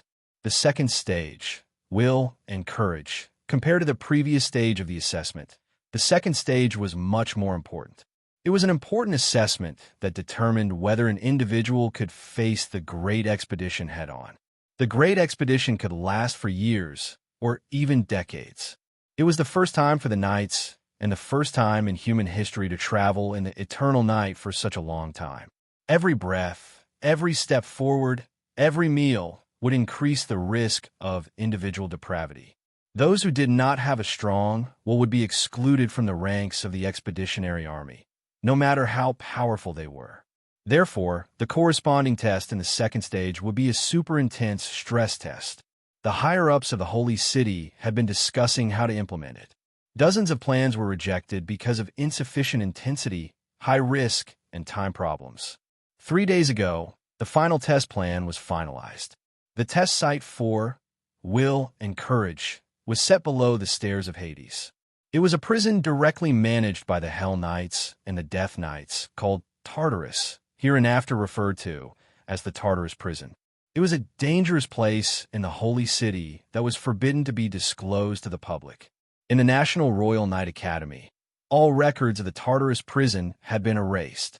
Only the name of the prison was mentioned in some ancient books. The Tartarus prison was not a place that ordinary people could enter as they wished. Even if an ordinary person committed a felony in the civilian area, there were only 3 paths waiting for him in the end: exile outside the city, lifelong labor, or immediate death. Only individuals who had reached the level of knights had the right to be imprisoned in the Tartarus prison. It was a complete betrayal of the spirit of chivalry. Knights who abandoned, betrayed, killed their companions, and degenerated themselves would be imprisoned. At the same time, some knights who had been irreversibly polluted, whose minds had completely degenerated, and even their physical bodies had lost their human form. However, fallen knights who did not exceed the limit would also be imprisoned.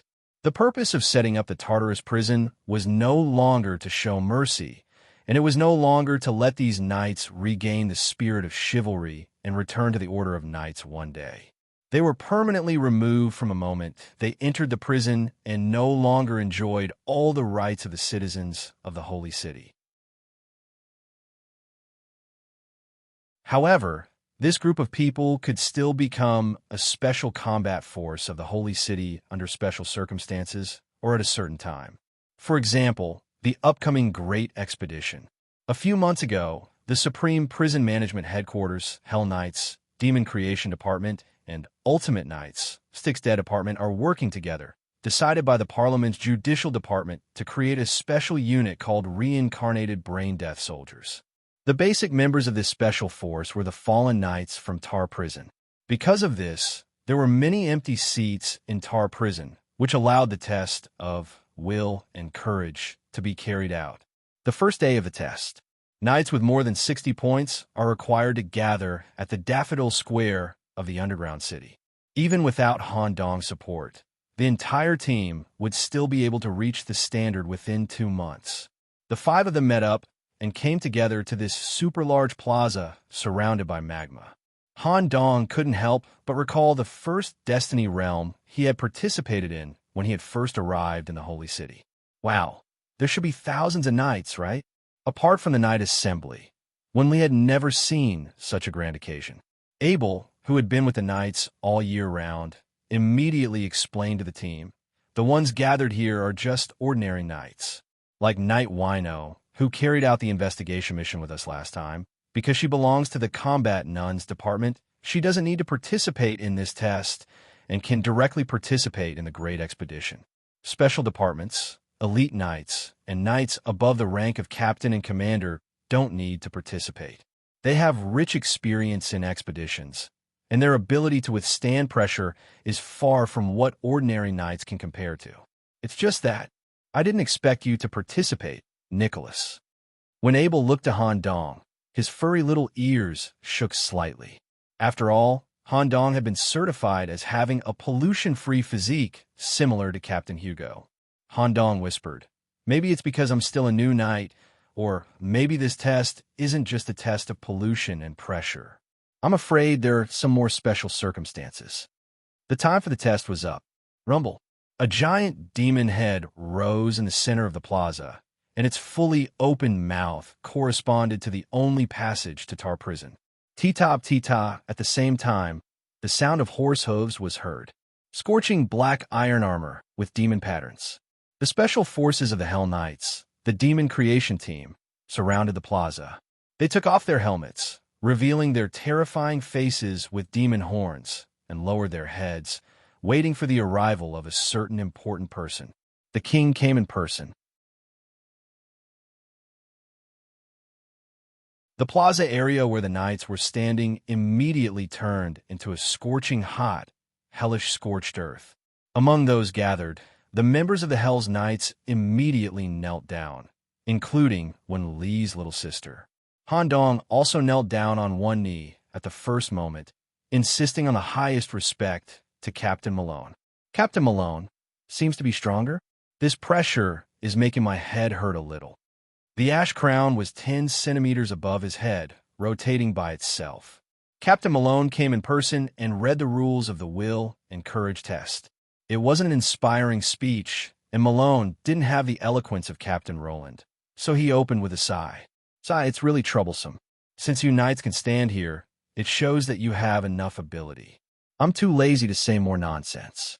The intensity of the following test is about the same as the pressure of staying in the territory of the old king, and it can't guarantee the safety of the individual. Let's put it bluntly, you may completely fall on the test and directly become a permanent resident of Tar prison without a trial. Although you all want to give your life for the holy city, you must know your own limits. I will give you 5 minutes to consider. After 5 minutes, the knights who continue to stay in the plaza will be assigned to a prison. The pressure of the Hell King brought by Captain Malone, coupled with this almost threatening notice, made some of the knights' determination waver. Wen Li and Mia, who were in the Raven Whisperer team, also had a hint of fear in their eyes. After all, if they really fell in the test and were imprisoned, the path of knights they pursued would completely collapse and everything would be over. At this moment, a laugh sounded in their heads, and, at the same time, a palm was placed on each of their shoulders. It's okay. Captain Malone is like this. If the two of you can't withstand it, I'm afraid some of the knights here can't. Even if something happens, I will take care of you.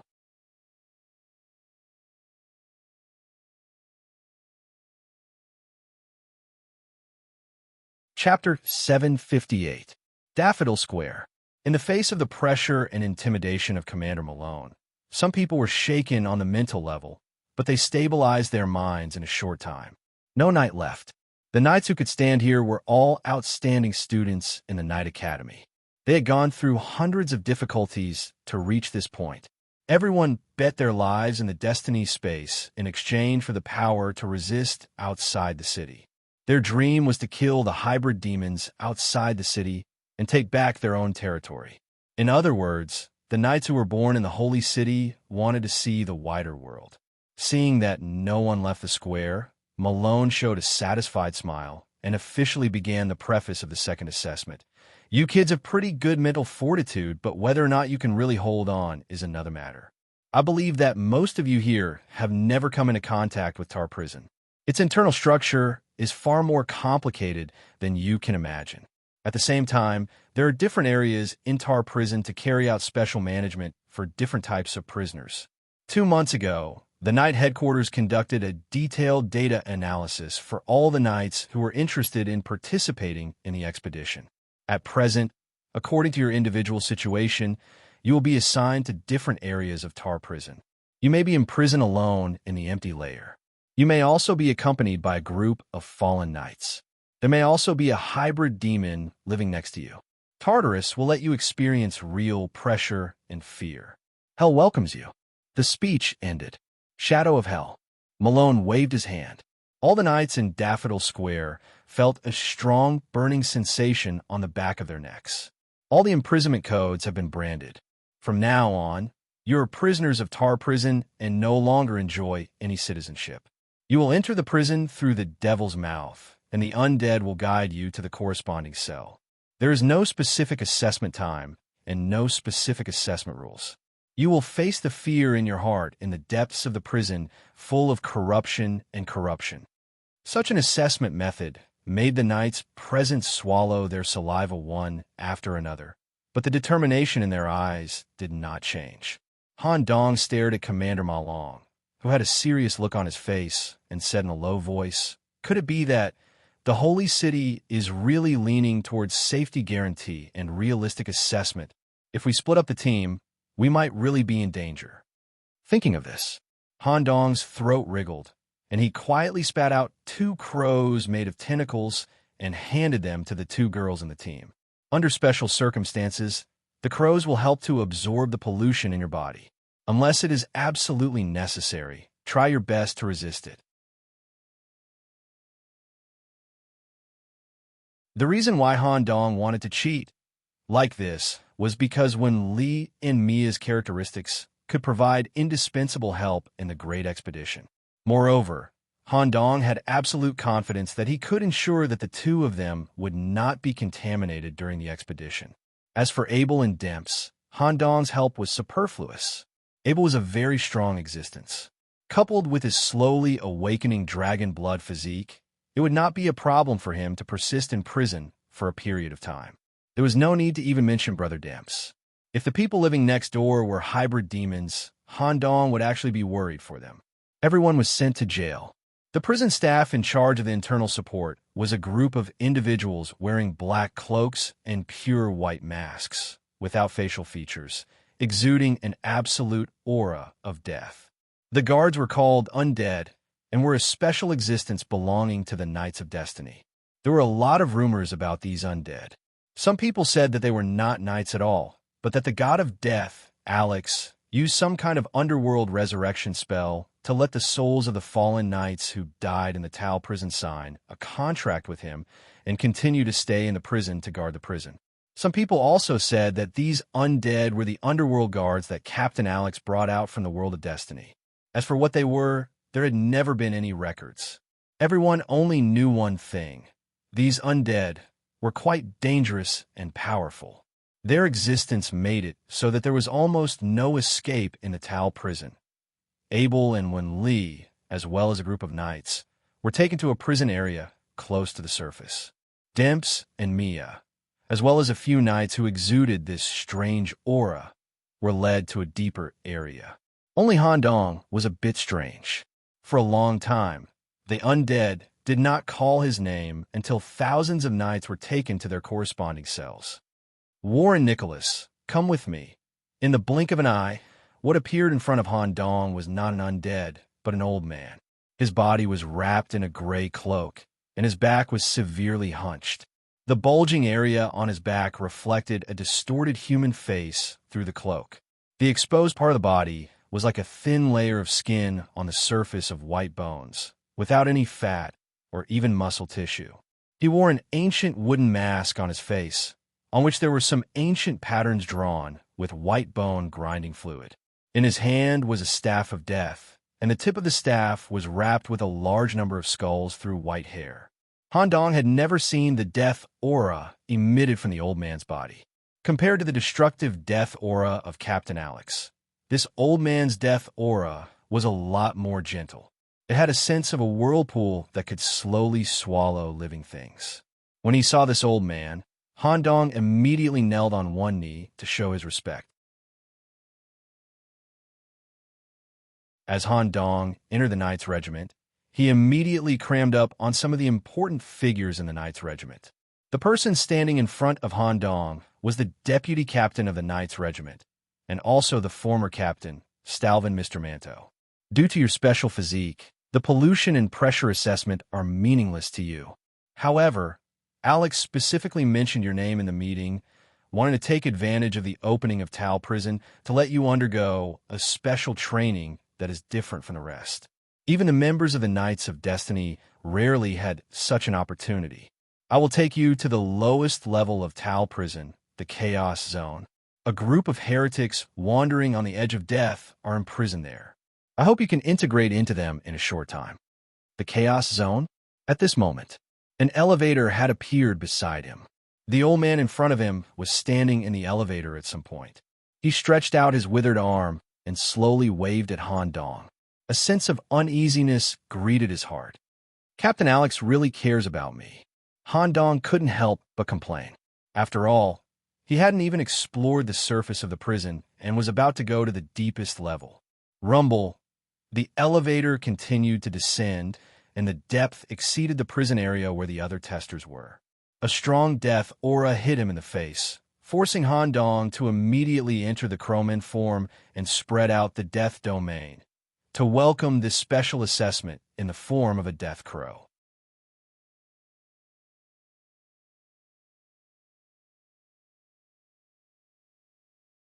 Chapter 759. 2 days ago, in the Supreme Council Expedition Special Meeting Room, the representatives of the 13 Knight Orders were all gathered here. After continuous vetoes, they finally decided on the assessment method for will and courage. In this assessment, elite knights, special knights, and some knights who had changed their professions were excluded. At the same time, Han Dong's name was also written on the exclusion list. He was also marked in brackets, pollution immunity, parliamentary candidate. At the end of the meeting, death, Alex looked for Hugo alone. A special purple envelope was taken out and sealed with a black lotus-shaped wax seal. It was handed to Hugo.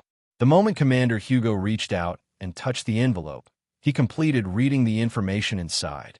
Hugo reached out and scratched his bearded cheek. He whispered, "Siseth, chaos. Commander Alex, this troop hasn't passed the official review yet, right? It's currently in the final stage of the review. There won't be any problems. Even if it doesn't pass, this can also be a special experience for Nicholas. It's rare to be able to use this opportunity to let him enter Tao prison. The death in his body is different from anyone else's. It's the result of studying both mysticism and the library. He can use this opportunity to further his studies. It depends on whether Commander Hugo is willing." Hugo reached out and scratched his messy hair. He quickly nodded. "Since Commander Alex is willing to let Nicholas go to chaos, of course I have no problem. Even if Commander Alex proposes joint training, I'm very willing. I can see that you care about Nicholas very much." Alex quickly waved his hand and refused. There's no need for joint training. Nicholas has his own ideas. Moreover, the thing hidden in his body is quite complicated. It's not as simple as death. I just see that the prison happens to be open to the public. It's also convenient for Stalvin to lead him. If I can join chaos, it's also a good thing for me. A faint smile appeared on Hugo's face as he spoke in an extremely courteous manner. Towards Nicholas, I'm very casual. It will be the same in the future. If Captain Alex has any thoughts, there's no need to go through me. Just don't kill him. Tal prison. The elevator carried Stalvin and Han Dong to the lowest level. What appeared in front of him was not a prison at all. It was just a passage about 5 meters long, and at the end of it was a dark purple lake. The concentration of the aura of death also reached its peak here. If a normal person were to come here, they would die of old age within 10 seconds. Vice Captain Stalvin stooped down as he walked through the deepest passageway of the prison. The bulging human face on his back moved wildly, as if it was afraid of the lake at the end of the passageway.